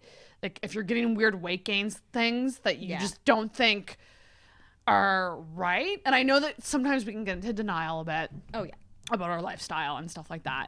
But I tell myself that all the time. I'm like, I don't eat that bad. What the fuck do you mean? And Costa's like, Frankie, you like literally ate a cheeseburger like 3 times this week. But like if you are doing everything you can, and you're not like, go and get it checked out and like stand your fucking ground, because I know that like a lot of women will go and not be taken seriously, and doctors won't pursue their issues and all this, and like that's a whole other fucked up thing. And listen, I gotta take my own advice because I gotta get it looked at. But yeah, no, it's hormonally, I don't think something is right there. That's understandable. That can definitely cause major issues, valleys when it comes to any kind of like sexual drive. But even even horniness, like I'm always horny. It's just sometimes I'm sad and horny. Well, see, that's the thing is, I find sometimes like I'm still horny, like I still want it, like your girl wants to fucking come, but sometimes like if like the depression gets too real, then like I just don't have the energy. Right. Like my body doesn't want to build towards the orgasm itself. Like I can put the toy on my clit and yeah, it feels amazing and I'm having a good time, but like sometimes it doesn't have the energy to build towards achieving orgasm. Exactly, because it's not you're not there mentally, maybe. Yeah. And like that's a whole other thing is mentally being there. There was a time, and I think I talked to you about this a while ago off mic maybe, but there was a time in my life that I would, okay, this is weird, we're at the hour point, but I was like in a depression, and I would still have a sex drive, so I would watch porn and masturbate, but I would cry instantly afterwards. Interesting. Cry, bawl, and like listen, like I'm a self-deprecating person, I make jokes, that's definitely joke worthy as well. Oh, you cry after, but it was real fucked up for some time. Like it was like I would have this plateau of like pleasure, and then it would just go and drop right down. Yeah. And I would cry. That's wild. And I talked, and I've never been in therapy long term, so I don't fucking know what's going on there. But like, I always chalked it up to like, oh, like I'm lonely, and like I get jealous of the people in the porn, and I want to experience sex with a connection with a person, and like I always chalked it up to that. But like, it was like I couldn't help it. Like I would just cry, and I don't so much get it anymore. But it's why I'm on a wait list for a specific therapist, because I want to see a sex therapist. Interesting. Because I truly think like there's something going on mentally. Yeah. Well, I mean, that's like, a little yeah, bit like if fucked up. you're experiencing any kind of like sexual confusion, it's definitely worth talking to an expert in the first place. Yeah. Just because, like, I mean, if you're confused, I mean, you don't Yeah. always know why. And Google, Reddit, whatever, not Oh, helpful. don't rely Not on that. helpful. That will always not be good. Like, first of all, I leave snarky comments all over our sex advice, so like, Do don't you even really? go. I can totally tell that you would. You would totally do that. I love it. You put people in their place. Yeah, I love that. I once told a guy that there was nothing gay about a prostate orgasm. I once told a guy that he was a fucking idiot for asking how he could get his girlfriend to stop squirting. I love it. I've given lots of beginner anal tips. I could see you as like a sex YouTuber, sex advice YouTuber. It's something I have thought about getting into. I may or may not be getting involved in some sort of like sexual education kind of workshop at Dow. You should. I'm not 100% sure. Oh my god, that's amazing. It's like a friend of a friend does a thing, and yeah. But I think you would be so good at it, because I mean that's one thing about you that I really appreciate is like just that you say it like it fucking is. I'm very candid when it comes to sex, and I'm very to the point. Like I don't dance around it. Like I'm honest, I'm open, and I'm unapologetic when it comes to talking about sex. Because you know your shit. I do. And you do it for a living. Mm-hmm. And yeah, I love that. I don't have sex for a living. No. I should have said that. I mean, if Costa wants to start paying me, he's more than welcome. But you work at a... I sell sex toys and toy accessories. Yeah. Oh my goodness gracious. But that's like an aspect of confidence too that I think women struggle with, is actually like standing your ground, like saying something with conviction and not backing down from that, because so often we are put into like the apologizing, that even something as simple as like telling your partner what you fucking like. Yeah. If like I personally consider fake orgasms to be a disservice to this entire nation and any partner you've ever been with. Like if any partner, he or she, they, whatever, if any partner is not doing the trick for you, tell them. Yeah. Tell them what you do like. Guide them. Be nice about it. Be gentle. Don't be like, hey, that doesn't work. Like, but like being able to open an honest dialogue about not just sex, but like your own personal pleasure. And like, not only is that going to result in a good orgasm for you because you're going to be comfortable enough to ask for what you want, but it opens up an idea where you're like, okay, no, my pleasure is important. Mm-hmm. I deserve to feel pleasure. Yeah. Step one to self-love. So that's a huge, like, that ding right there, is that you deserve pleasure and you deserve respect. That's something that, like, I still fucking struggle with. Never I still let struggle with that. anyone make you feel like your pleasure does not matter. Yeah. If they make, like, there are thousands and thousands and thousands of people out there, and tons of them have really great genitals. Yeah. So, like, never be with somebody that undervalues your personal pleasure. Yeah. Oh my gosh, that's a huge thing. Because I think us as women fall into that. Oh my gosh, no, so yeah, we're expected easily. to just fake it. We're expected to just be like breathing fleshlights. And then like, and that's the thing, is because women aren't supposed to like sex. We're not supposed to like getting on top. We're not supposed to like doing the work. We are basically just there to make our men happy. Like, we're not supposed to experience pleasure. Yeah. You know, you fucking don't go ringing the devil's doorbell or anything like that. But yeah, like, it's being able to say like, no, I'm gonna come. Yeah. I deserve to come. And that's something that like I find tricky in casual sex. because you might not have that like comfort level with the person that you would with a partner. I see it as the other way around. Like, I don't give a fuck about you. So like, I'm gonna tell you what I like. If you don't call me tomorrow, I'll find someone else. I love that. And no, that's actually like that's a very There's good tons point. of good dicks out there, Sarah. I know. You deserve to find. It's like Cinderella. Oh no, I know. Well, for me, it's I feel like when I'm on the track of like, okay, this orgasm might not happen, I too often go to the, well, I'll just give up. I'll too often go there, and I'll say it to the guy, and that's a mental hurdle. And I'll just be like, oh, it's not gonna happen for me tonight, so let's like finish this up, kind of thing. Yeah. Rather than, because I think with me, with the casual sex, it always feels like there's a time constraint. Right. So I feel like they're not giving me the time for me to be like, oh, well, let's try something else. No, they got time. Yeah. They got Or time. they should. No, they got time. They should have fucking time. Ugh, I just got an Instagram DM. Gross. From a guy who definitely has a wife. Oh, yikes. Guys on Instagram, let's stop reaching out to random girls and just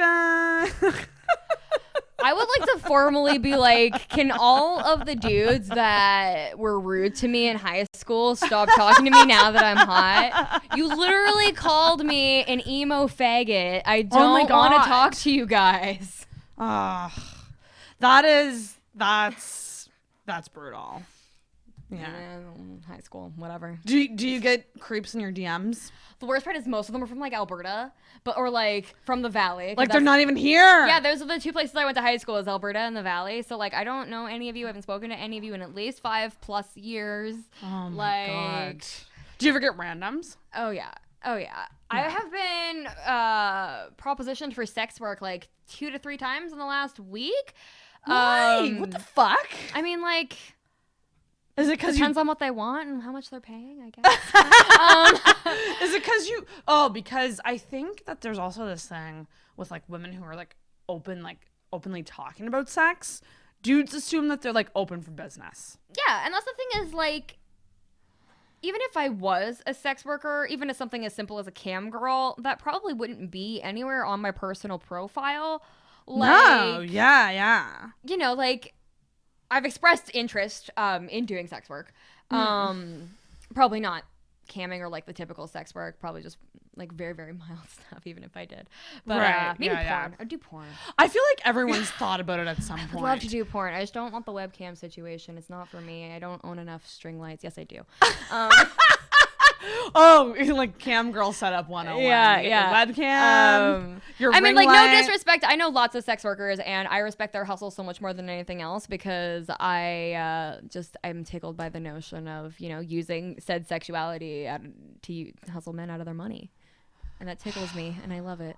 Yeah, there's something about that that's like, I almost want to say empowering. It's maliciously empowering, and we fucking deserve it, so I'm here for it. Yeah, ding. I mean, hey, like if I had, I almost use the word guts, but it's not even really that. I don't think I'm comfortable enough to do something like that, but I'm like, I fucking respect it. Get that money. Oh yeah, no, like just do it. Make sure you're safe. Obviously. That's the set boundaries, and like that's the thing is I entertained all of these conversations. Did you really? One of them, he just sent me a message straight into my DMs that just said, "Hey, what's up? I can send the money tonight," like just $signs money. And I just wrote like, "Excuse me, like, pardon, who are you?" What? And then he just wrote, "Oh, sorry, I'm a sugar daddy, by the way." And I was like, okay, it's really, really bad way to start a transaction there, bud. And he was just like, sorry, I'm still learning. See, that's a whole area that I'm like, man, like that is fascinating to me, but like I would have to learn all about all the different aspects and etiquette associated with that. Yeah, no, that's the thing is like I entertain the conversation and I see how they approach it, and if I don't like the way they approach it, like, I mean, I'm probably not going to do anything for these guys anyway, but I mean, like, again, depends what it is. Like, if you want a freaking picture of my feet, buddy, I'll send it to you. Oh gosh, pictures? I have no issue with pictures. Yeah. I think the specific guy wanted like, I think some like solo videos, I think like face fucking, so like blowing my toys or something along those lines. I don't even know. Oh really? I didn't ask him for too many. many details. I was just like, oh, buddy, I don't do that. I was just like, what do you want to send me money for? Like, oh my gosh. Like, do you just want a sugar baby? I can get down with that. That is absolutely fascinating. Yeah. And I gotta say, like, I've been at broke times in my life where I'm like, it'd be really hard for me to turn that down. If it was a significant amount of money, it would be hard for me to turn that down. I feel like it would not need to be. Like, if it's something, even as innocent as like feet, I'd be like, oh yeah, buddy, you got it. Oh yeah, coming your way. That's fucking nothing. But then there's like these like sites that do too, like Seeking Arrangements. Right, yeah. Is the sugar daddy site. Yeah. I was texting with someone from Seeking Arrangements for a while, actually. Nice. And like, it just got weird because he was very vague in what he wanted, and that was my first red flag. I was like, yeah, if you can't tell me explicitly like what, like, yeah, you're looking to get. Because like, if it's a situation where I go to dinner with you and then you expect me to have sex with you, like, that's not gonna happen. You know what I mean? Like, because I would not want to bang. If it's company and companionship, yeah, I would consider. That's a method of sex work where basically all you do is text somebody and act like you're their girlfriend. So all you do is like, hey, honey, how was work? Hope you had a good day. I want that right now, just even without the money. I want to text with someone about my day. But yeah, it's hilarious to me that like 3 times in the last week I've been propositioned for sex work, and unfortunately none of them were anything I'd go for. Oh my god. Rude. Well, it might still happen. If anyone wants feet pics, you know what I'm saying. You're really stuck on the feet thing. I don't know. It's the least invasive, I find. Yeah, no, that's very Also, true. I got size 5s, y'all. They're tiny and cute. Ooh, tiny cute feet. I wear little boys Converse, half price. Oh man. But going back to the confidence side. Yeah, exactly. Because I find sex work fascinating too. That could be a whole episode on it. I really could. Well, that's the thing is they have to have a certain level of confidence, right? Like, oh, I can only imagine. I know a girl. I'll give you her name when we're done. Really? I would love to. I don't know if she would be into it, but I know a girl that would be perfect if she was into it. I'll give you her name when we're done here. Amazing. What was I gonna say? But yeah, so like mentally getting yourself to an area, like, is there anything that you do daily to keep yourself in and I mean, like, we're not all 100% confident, but like, you know, a generally confident mind frame. Like, I did this thing recently where I wrote down affirmations. That's something I've always wanted to do. I keep one in the back of my phone. I think it says something silly like I am enough, or I don't even know. Like, oh really? Yeah, I am confident in myself is what it says. But like, I can't let my brain get behind it. Really? I can't justify it. I'm like, cool, I wrote it down. Sure means a lot. Yeah, no, I know. It's very strange and weird. I just find what I did was like I wrote down specifics. Right. Like, whenever I'm feeling, because I always go to, if I ever get rejected or feel like someone's not attracted to me or something, I so often go to the I'm not good enough, I'm not pretty enough, I need to be skinnier, I need to change this about me, I need to, like, I'm so prone to just picking myself apart relentlessly. Yeah. And also, like, if I see that person is with another woman, I'm like comparing myself of course relentlessly to her. I think comparison is the most toxic thing you can do to yourself. So true. One small thing, and it's incredibly specific to me and I guess anybody else that may or may not be sexually attracted to women in the slightest, but one thing I started telling myself was like, if I saw a girl with my own body type, I'd still want to bang her. Oh, hey, yeah, that's a good way to look at it. It's or like even, you know, body types that I would consider like worse for me only. Yeah. I'm like, I'd probably still bang her too. Yeah. No. That's actually, it's kind of like you're seeing yourself from a bird's eye view. And that was one thing that I started telling myself. So like kind of an affirmation, just literally Buffalo Bill style. I'd fuck me. My God, I'd fuck me hard. That's really interesting. Yeah, I kind of like that idea too. Just like, yeah, I'd be attracted. Like, I think I'm bi-curious would be the word. I don't really know. I only came out with him like the last year. Oh, good. Ding, ding, ding, ding, ding. It was kind of just like, what do you mean all straight girls don't want to eat? Does that make it, just, like, out of curiosity though, like, does that make it easier to not compare yourself to other women because you're like attracted to them and you can appreciate? I find maybe. Yeah. Like maybe, like, I don't know if I would have even come to that mindset if I wasn't attracted to women. Interesting. Like, and that's exactly it. Like, I can, you know, like, look at my own body type and I literally know that if I saw it on another girl, like, you know, provided that I was attracted to the rest of her. Right. You know, like, I don't see anything wrong with that. And, like, that also puts it into perspective. Like, okay, so that's why my boyfriend of 3 years is still attracted to me. Like, yeah. And all of those things. So, like, I don't know if I would have still been able to use that. Yeah. If I was, like, back, like, 100% hetero. Right. Because, like, that's the thing is, I never, even though I'm only quote-unquote out this past year, I never questioned that I was, like, attracted to women. Yeah, I was just no, like, you mean 100%. all girls don't think other girls are hot? Like, because, you know, that's what girl culture is. We tell you, like, oh my God, you're so pretty. You're pretty. No, you're pretty. Yeah. Well, and two, it's like, I know that I'm not bi, but, like, the vast majority of porn I watch is lesbian porn. Yes, and that's kind of how it started, and that's what made me question myself. But then I was just like, no, I would have sex with women, so that's fair. Like, I was just like, what do you mean? It's not gay, I swear. See me, I'm like, I'd make out and see what happens. Like, that's me. Yeah. Like, I feel like my biggest issue too, though, is just like, I mean, like, bisexuality is so gatekept in the first place. So I 100%, like, even as a teenager growing up and all of that, I just never considered myself gay enough to pull the bi card. Oh gosh. So like, no, it was only within the last year I was just like, hello world, I am bisexual, I'm gay enough for you, and you don't need to question that. Fuck yes. Yeah. Everyone should do that. Yeah, but that's a tough thing to. But yeah, but like even talking to people that I've been friends with for years that are gay, I'm just like, oh yeah, I came out this year. Yeah. And they're like, you didn't realize you were gay, and I'm like, me neither, friend. Well, I mean, I think some people, they might not think that that's necessary for them to just come out. Well, yeah, and I never really did either, but it was admitting it to myself is what I consider coming out. Oh, but that's most of what it is. Yeah. It's embracing who you are. And I think too, like, the thing is with straight women comparing themselves to other women, it's so much so for the guy's benefit. In other words, it's like, I'm jealous of her because she gets the guy. Or because that's she gets what he the guy wants. that I want. Like, the guy that I want likes her. Yeah. So, and I don't look like her. So that makes me not good enough. Yeah. He wants her body, or he wants her hair color, or he wants her whatever. Yeah. Which is tricky, and it's tricky too. Which is like, maybe he sucks. Yeah.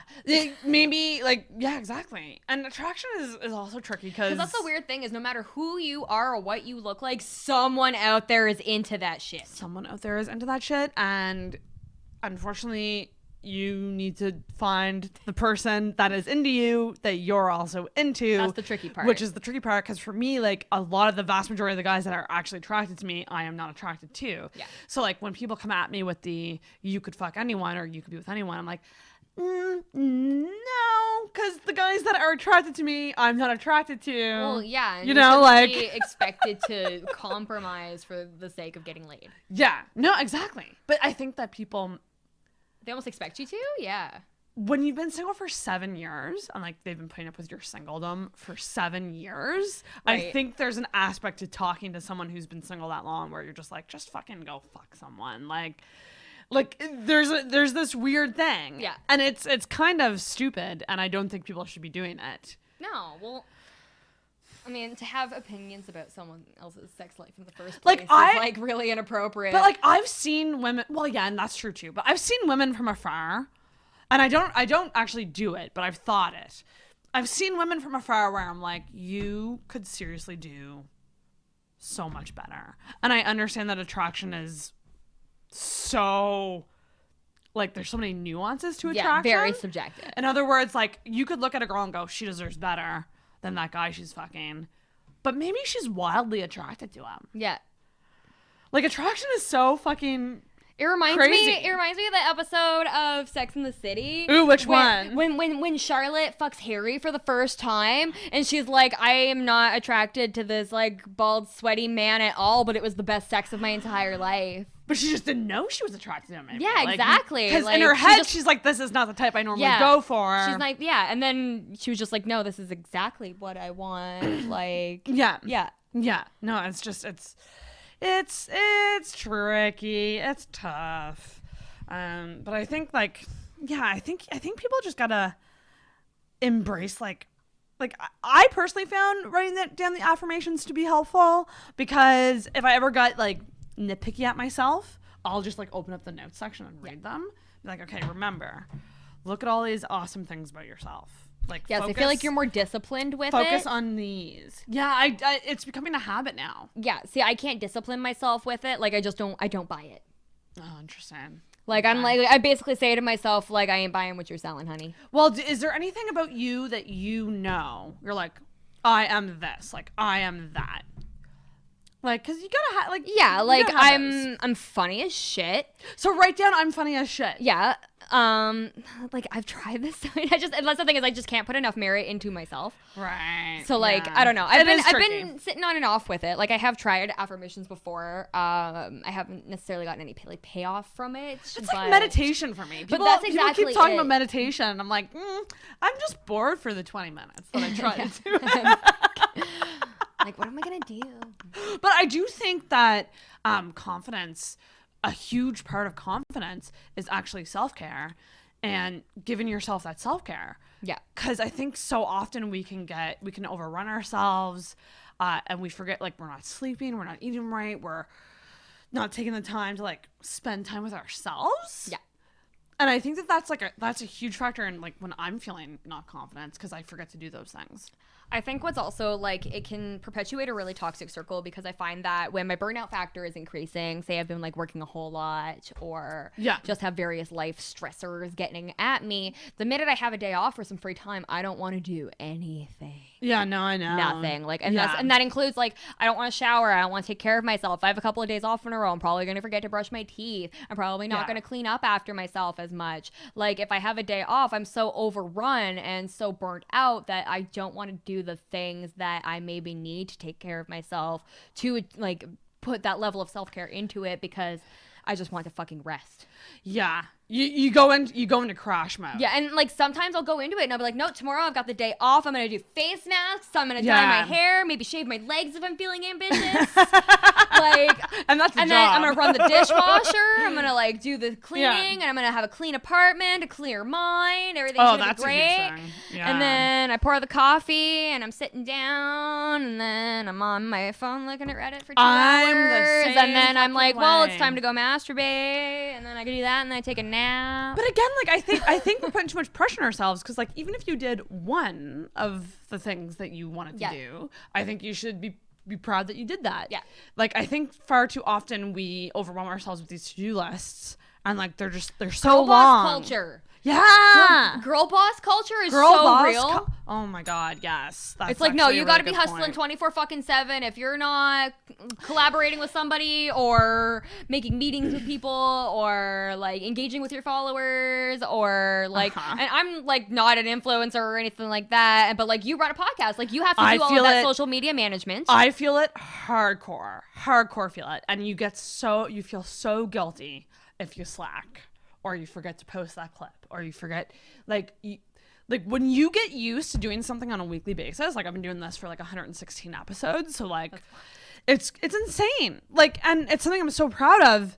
And it's something that has brought me confidence. And yet, but at the same time, maintaining it, it's so easy to just get so fucking overwhelmed with it all.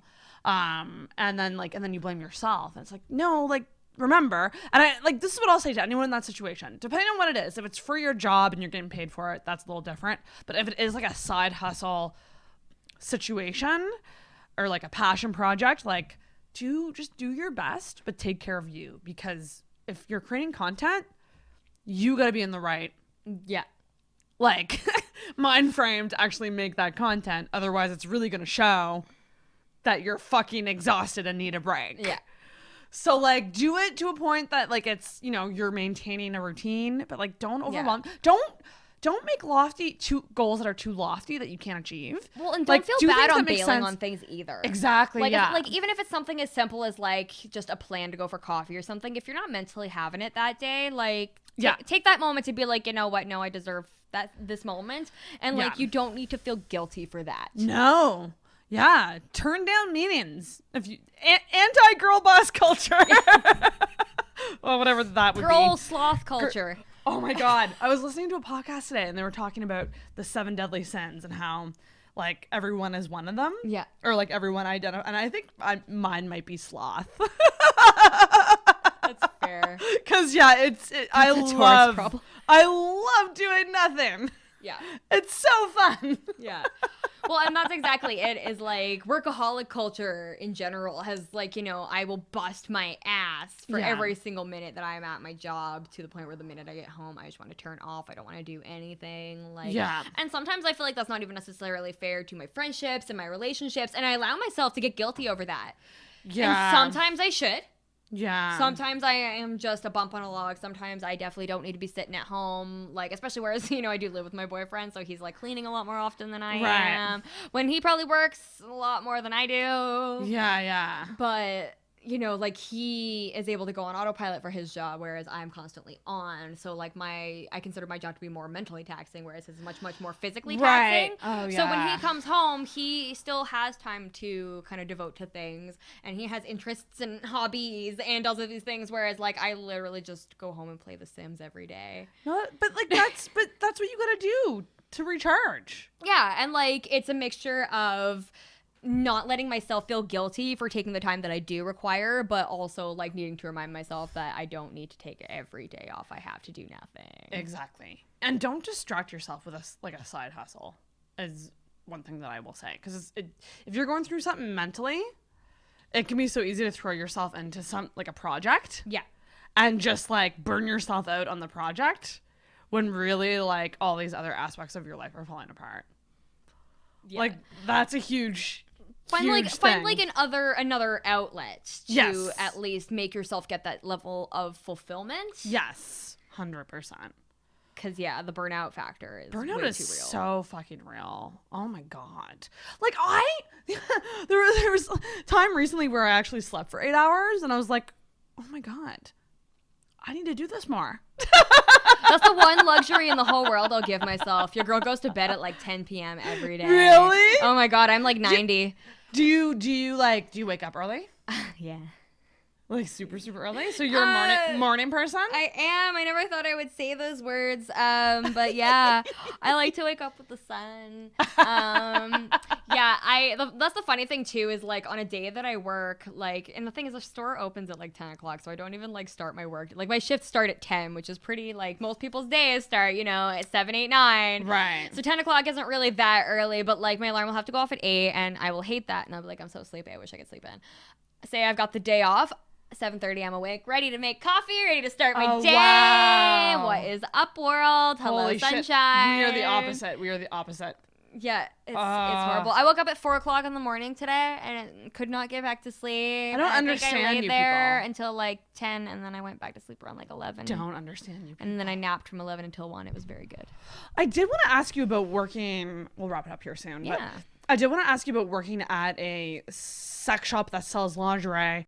I bet that you see firsthand women going in to try things on or like trying different things. And like, do you notice the psychological warfare going on when women are buying absolutely lingerie? Absolutely. And how do you deal with that? I go out of my way to make lingerie customers in particular, I mean obviously all my customers, but in this case lingerie customers feel really, really comfortable, especially, you know, like we do accept like every single walk of life, like, especially when it comes to sexualities or gender identities. Mm-hmm. So like Pride Month, you know, well, not here in Halifax, but generally speaking, universally, it's Pride. But you know, like, so obviously, like, if a grown-ass man wants to walk into my store and try on bustiers, like, it's my job to make him feel comfortable to be able to do that. Right. But I 10 out of 10 have seen it in every single aspect. One, like, I think the biggest example that comes to mind is I had a woman once come into my store, and this is actually like a toy story as well as a lingerie story. Ooh, okay. But she told me, for all intents and purposes, there's like, just for context of the story, she is what society would describe as unfortunate in appearance. Okay. Just that's the nicest way I can word it. Yeah, like, yeah. I don't like to pass those kind of judgments. Not the conventional standard. Exactly. Okay. Exactly. Yeah. But basically, she came into the store and you could tell right away she was really uncomfortable, really embarrassed to be there, kind of those situations. And she said to me, she was like, listen, I'm 47 years old. I've never had a boyfriend. I've never had a relationship. Like, so obviously I've never had a sexual relationship of any kind. She was like, you know, I kind of just, hello, kitty. You're allergic, aren't you? A little bit, but one is fine. Okay, cool. But yeah, I was kind of just like, you know, after all this time, I figured it was about time I came and tried to get something for myself. Okay. So I helped this woman pick out her very first vibrator. Oh my God, that must feel good. Yeah. I helped her pick out her very first vibrator. I got her all brushed up on the lubes, toy cleaners, all the information, batteries. Sent her home with basically the whole package. And you're of so everything fucking she good needed. at that. I try You're really so hard. good I at take a lot that. of pride in that. You really are. But when the topic came up of plus size lingerie, Right. she even just asked if it was even a thing, like if it even existed. Oh God. And then when I showed her, like, and we had a much smaller selection than we do now even, but still quite a lot for what is available, especially like wholesale and all of that good stuff. Like when she saw the variety of the selection that we did have, like I've never felt so rewarded in my life because for the very first time in this entire woman's 47 years on earth, she considered the option that she might be sexy. Oh, that's wow. Yeah. And like I wanted to cry. Like I could cry right now. But you showed her things that would be flattering for her, like she didn't really want to dive too far into that because it was her first step. She ended up buying some panties. Yeah. Like I think they were like really like soft, silky ones. I think they had like a lace trim. They were kind of like a short cut. Yeah. She didn't end up wanting to try anything on, but when she even just saw that we had it, like she felt included. Yes, that's Yeah, exactly it. And yeah, she ended up buying some like nice soft panties. Like the big thing was that what's the point of buying lingerie if no one's going to see it? Well, I mean, yeah, and that's I know that comes up all the time. We're wearing that right now. Exactly. Yeah, but that's like, and that's exactly what I told her. That's like an attitude so many people have. Yeah, and that's exactly what I told her. I was like, wear it for you, sit around in it. A lot of it is comfortable. Like what you're wearing, it is the softest jersey. It's so like comfy. it is so comfortable. That one's my favorite one to just like lounge around in. Like that was so sleepable as well. Oh yeah, I would totally sleep in this. You know, and it was just the notion that, you know, that something sexy was going to fit. And that something sexy was made to, you know, flatter her body and, you know, accentuate all the places that she should feel good about.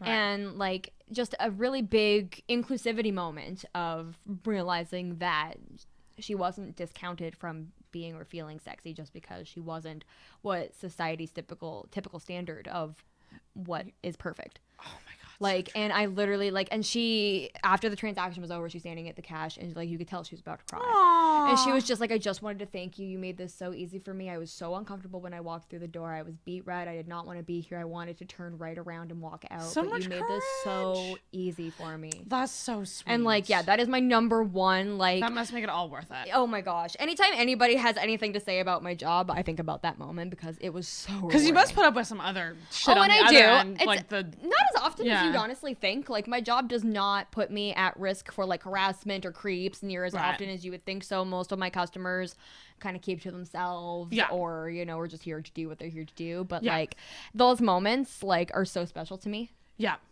Yeah. And like it's going to stick out in my brain forever. Like I'm never going to forget that woman. Yeah. And I think that's so, like if you want to feel that way, go and ask for that. Like it takes some courage, but like go do it. Cause like I know with me, like with like kind of like this weight gain, like I went through a process of like throwing out my old Hoey dresses that no longer fit me. Mm-hmm. And instead of looking at them and going like, oh, like I suck, I can't fit into that anymore. I instead went like, well, Sarah, do you want to stuff yourself into those and feel uncomfortable all night? Or do you want to go buy something that fits you? Yeah. That flatters you now? Cause you can. Yeah. It does exist. People can help you find it. Yeah. That's what people's jobs are. If you go to like a lingerie shop or like even just a clothing shop, they are trained to help you find something that is flattering on you. Yeah. And like, so go do it. Like, it's so important. It does suck getting there. Because even throwing out those dresses, I was like, this is like a chapter closing. Yeah. Like, no longer can I wear what I used to, like, when we talk about our prime or like our height. I think of like, you know, 4 or 5 years ago when I was like wearing bodycon dresses all the time. I can't do that anymore. I'm not doing that anymore. So it's sad in a way, but I can find something else.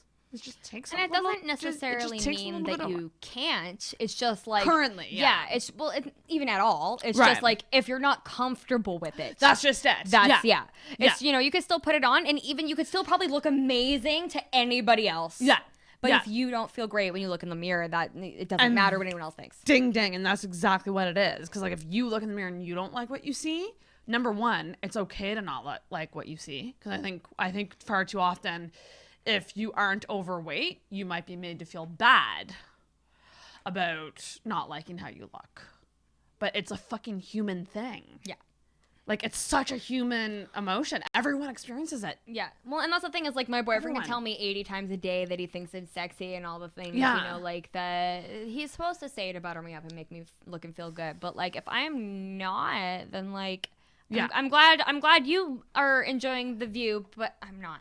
And there's so many reasons why you might not be. Yeah, exactly. So and there's so many reasons why he is. Exactly. Yeah, it's so crazy. But, like, at the end of the day, like, and I've mentioned this quote on the podcast many times, but, like, there's this, like, Dita Von Teese quote that's, like, essentially just, like, you can't dictate to a woman what she should do to make herself feel sexy.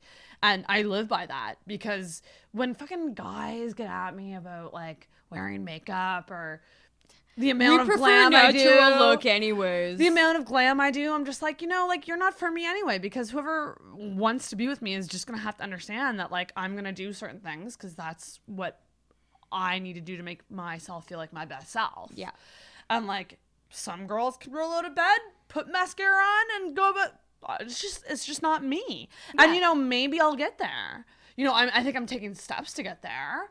And that's another thing that I will say, like, if there is an aspect of your life that you want to target and work on, fucking do it. Like, if you want to try to lose weight, put your mind to it and do it. For me, it was skin. I wanted to tackle my skin issues. So I stopped spending money on makeup and I started researching skincare. And yeah, like, I want to get to a point where, like, I don't have to wear foundation every day. I did stop wearing foundation, actually, for that exact reason. And I bet you that's empowering as fuck. It has been. Foundation and bras were my two things that I nixed this year. God, yeah, we need to talk about the bra thing, too. Yeah. But, yeah, just while we're, like, still on foundation, like, I am not even that well-versed in skincare. I do not take my makeup off before I go to sleep every night. Frankie! That's going to catch up to you later in life. Right now, you might be okay. But I'm not wearing makeup anymore, so it's okay. There you go. It's yesterday's winged eyeliner. It's today's smoky eye. It's fine. Yes. But, like, I'm just super lazy, and, like, 98% of the time I'm just stoned as fuck, and I'm already in bed, and, like... There you go. But you have beautiful skin. Thank you. The biggest thing was I missed my freckles. I'm actually really happy about them, and I got bored of covering them, and I'm also got bored of being too pale for the lightest skin tone of every foundation ever. But I knew that, like... As much as I really love a good primer and I love a really good, like, moisturizer and, like, all of those things, even though I don't know too much about actually taking care of my skin just yet, like, I do have a really nice cleanser that I like, and I like the way it makes my skin feel. Like, I was just like, okay, well, I know that putting all of this, like, you know, goop on my face is just going to continue to clog the pore, especially if I don't clean it up at the end of the night. So I just straight up stopped. I do use every once in a while a primer. Yeah. I go back and forth between primers and moisturizers depending on, like, you know, if I have some, like, maybe a little bit that I want to blur or, like, maybe a little bit of color correcting, that sort of thing. But that's so I do use a cool. translucent powder sometimes because it evens the overall skin tone and the oils. Yeah. And the oils. But other than that, but see, that's I'm where not I want to putting be. anything else on my face. You're where I want to be. Like, people don't believe me when I say that, but it's true. Oh, and yeah, don't get me wrong. Every once in a while, I'll get this huge fucking pimple on my face, and, like, sometimes I will conceal it, depending on how big it is, or, you know, like, how much scar tissue is going on, that sort of thing. Yeah. But, like, you know, I still get my breakouts. I still get bad skin. I still spend hours in front of the mirror dissecting every pore. I am so disgustingly compulsive. Same, yeah. Oh my god, I could be there for hours. Like, I'm also the kind of, like, I can watch popping videos for, like, 3 hours. I love those. Oh, yeah. I'm that kind of disgusting. I love those. So, like, yeah, I'm not kind to my skin at all, but I figured if I was going to at least do one thing, I would take away, like, probably the biggest evil. Yeah, which is manufactured, you know, like, pig fat and whatever else goes into making foundation. It's making you feel better, right? Like, not having to, like, add that extra step. It's a whole lot of benefits. Like, yeah, not adding the extra step is honestly just, like, sped up my getting ready routine, which has made me, you know, like, be able to sleep in a little bit longer. Or, you know, just, like, take my time to get ready in the morning. You don't feel as rushed. Right. But, like, you know, sometimes I wish, like, I see people with, like, perfect skin. Like, I mean, you look really great right now, and I know that I am very pory. But, like... But, again, makeup. You know what I mean? That's like, exactly it. So like with me, like my whole confidence goal, I mean, like I have 2, but like my whole kind of point is like I don't think we should overwhelm ourselves with changing everything at once. Yeah. In other words, like I would like to lose the 10 to 15 pounds that I put on. Yeah. But right now I'm focusing on the skin thing. So I'm going to tackle that. I'm going to try to like exercise more, but like I'm trying not to overwhelm myself with too many things to change. Yeah. Because I think that just adds a lot of stress, because then you're picking yourself apart for having bad skin and being. Yeah. Well, and that's the thing, too, is if you're overwhelming yourself with too many things to do, and then the things that you don't do pile up, and then you feel even worse because all the things that you wanted to change about yourself, like you feel like a huge failure. Yeah. And also it's summer now. So like fucking beach body bathing suits are coming out. Like it is the prime time that I would want to be more in shape. Right. And yet, again, I think it goes back to lifestyle things. Right now, it's really hard for me to compromise on my lifestyle just with what I have going on. But what I have going on is making me mentally so happy. Yeah. So it's about finding this weird balance between I don't know, your mental happiness mixed with like your self-esteem, body confidence side. You gotta kind of almost find a weird balance between the two, because I wouldn't want to totally disregard the podcast and like be like, oh, okay, I'm gonna like work out every day. Yeah. And like I'm gonna drop $500 in skincare. Like it's just not an option for me. I can't do that. Yeah. No. So just like do your fucking best and do little things. Because even with me, like just sticking to a simple skincare routine, I've seen progress in my skin. It's not drastic, but it's something. So like be proud of those little moments, because they'll start to add up too. And eventually you'll get to a point where you're like, fuck yeah, look what I did. Yeah.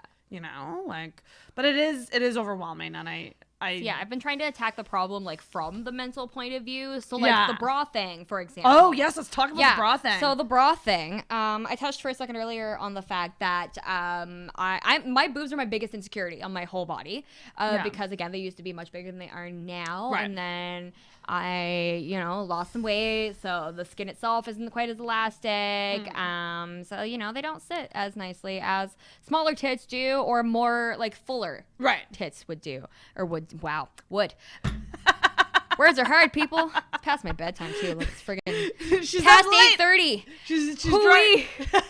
Wild night. I know, Vacation, right? Frankie. Vacation, Frankie. This is me living. Yeah, so like, they don't sit where I would like them to, and it's the thing is with fucking bras is it's a dependency. Yeah. You are literally training your boobs to require this apparatus to maintain their own weight. Yeah. Therefore, they're going to sag harder when you don't wear one. Yeah. So, it was combined, like, basically I was like, well, if I stop wearing a bra, they're going to have to do the work. My pectoral muscles are going to have to start working harder. My boobs have gotten perkier. Really? Since I've stopped wearing a bra. Oh my God. I've had people know. So because like people close to me that I feel comfortable looking at my boobs have told me my boobs look better.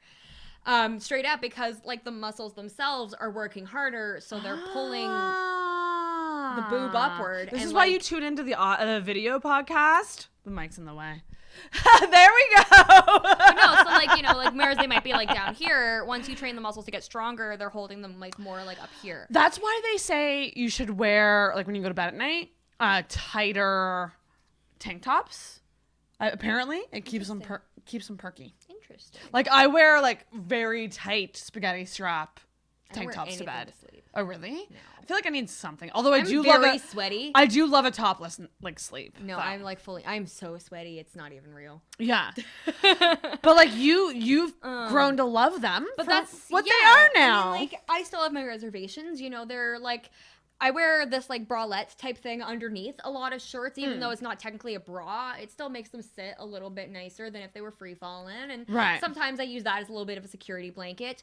But basically, aside from wanting my pectoral muscles to work harder for me, it was kind of like a mini protest to my own insecurities. It was just like, no, I'm basically going to normalize my own breasts to me. See that? Ding dang. That is something that I thought was super unsightly, which was just my own natural breasts and the way they hang and the way they sit in my body. Without a bra. Yeah, and that's something that I really didn't like about myself. So I was just like, why though? I love not wearing a bra because wearing a bra sucks. I love the nipple revolution. Like, give me all the pokies. Yeah. Like, you know, I'm about that. I have a lot of cute shirts and stuff like that I don't want to wear a bra with. Oh my god! Right now I'm wearing a fucking strapless one of those boys. Just show my bra.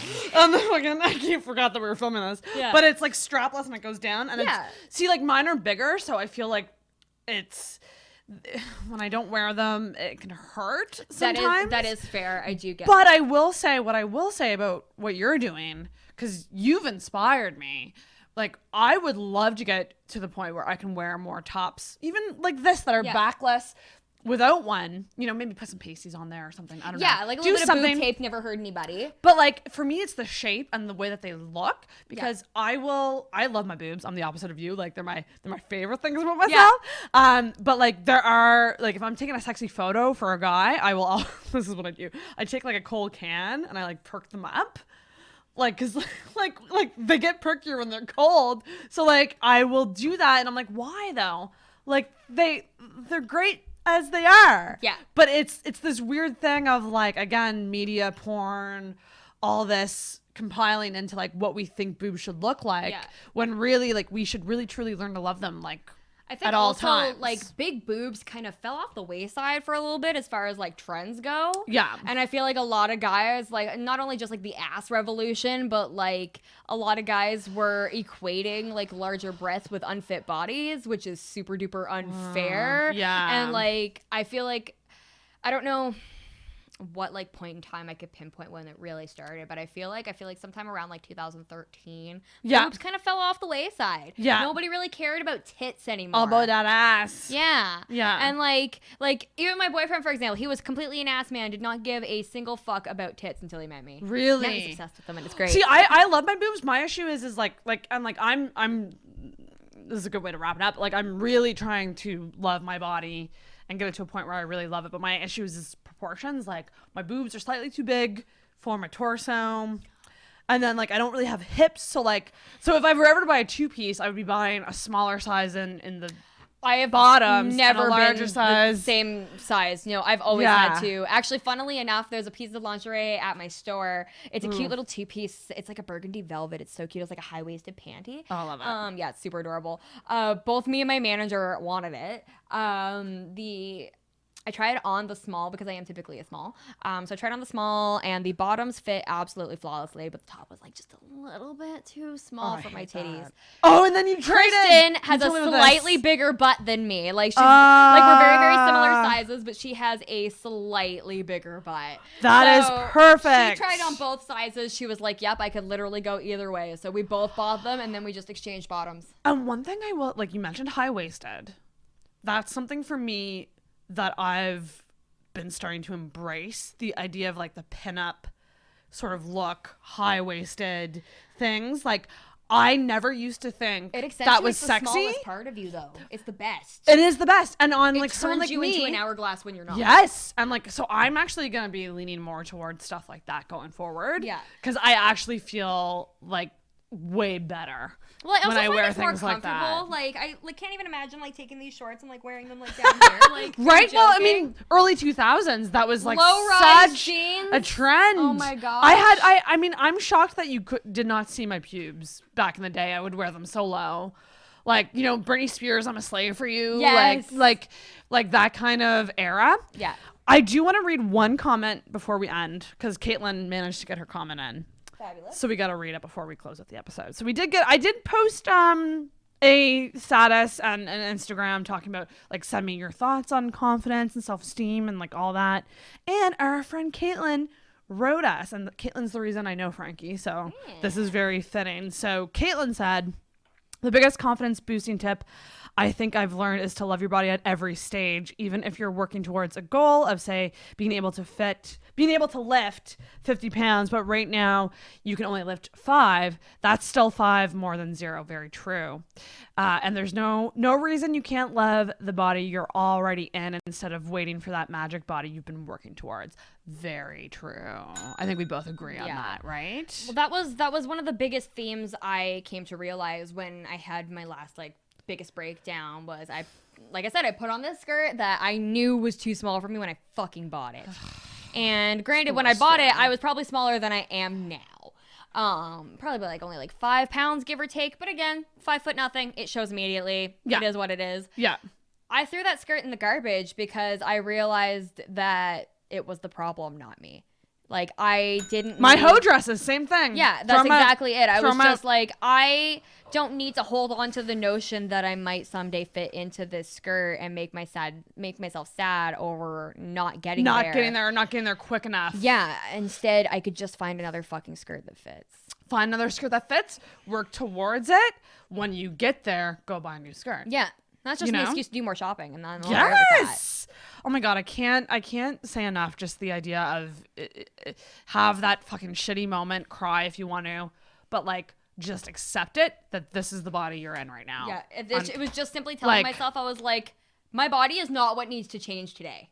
It's your attitude. Yeah, it's your like, mental... my body is not the problem here today. Yeah, it's you're holding yourself back from being happy because you're thinking about the skirt. Yeah, and that's exactly it. True. And I threw that skirt right in the garbage, and I just said I never have to worry about that again. Oh my gosh, everybody! Like maybe I'll have another piece of clothing that'll put me through the ringer one day, but I never have to worry about that skirt ever again. Throw out the clothes in your life that are keeping you back, because all your clothes and friends that are keeping you back, get rid of them. Clothes and friends. Oh my god, do a clothing inventory, do a friend inventory, do a dick inventory if you have to.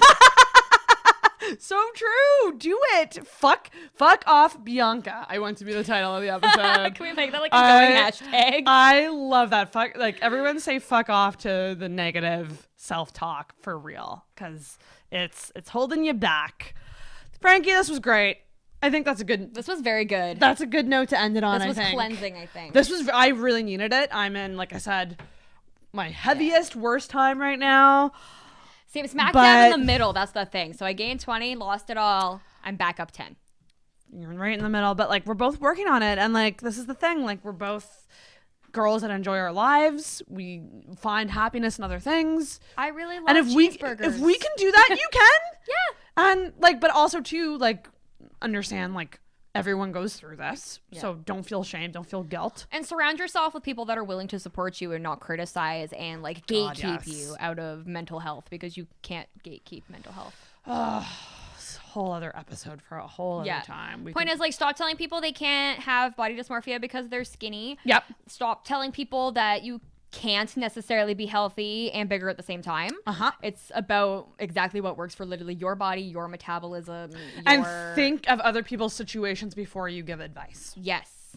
Don't give cookie cutter advice. Don't give advice if you weren't asked for it. That's something that I did an audio diary about it, but like I get that a lot on my Instagram because of the way I am on social media. I elicit so many comments, and I get it.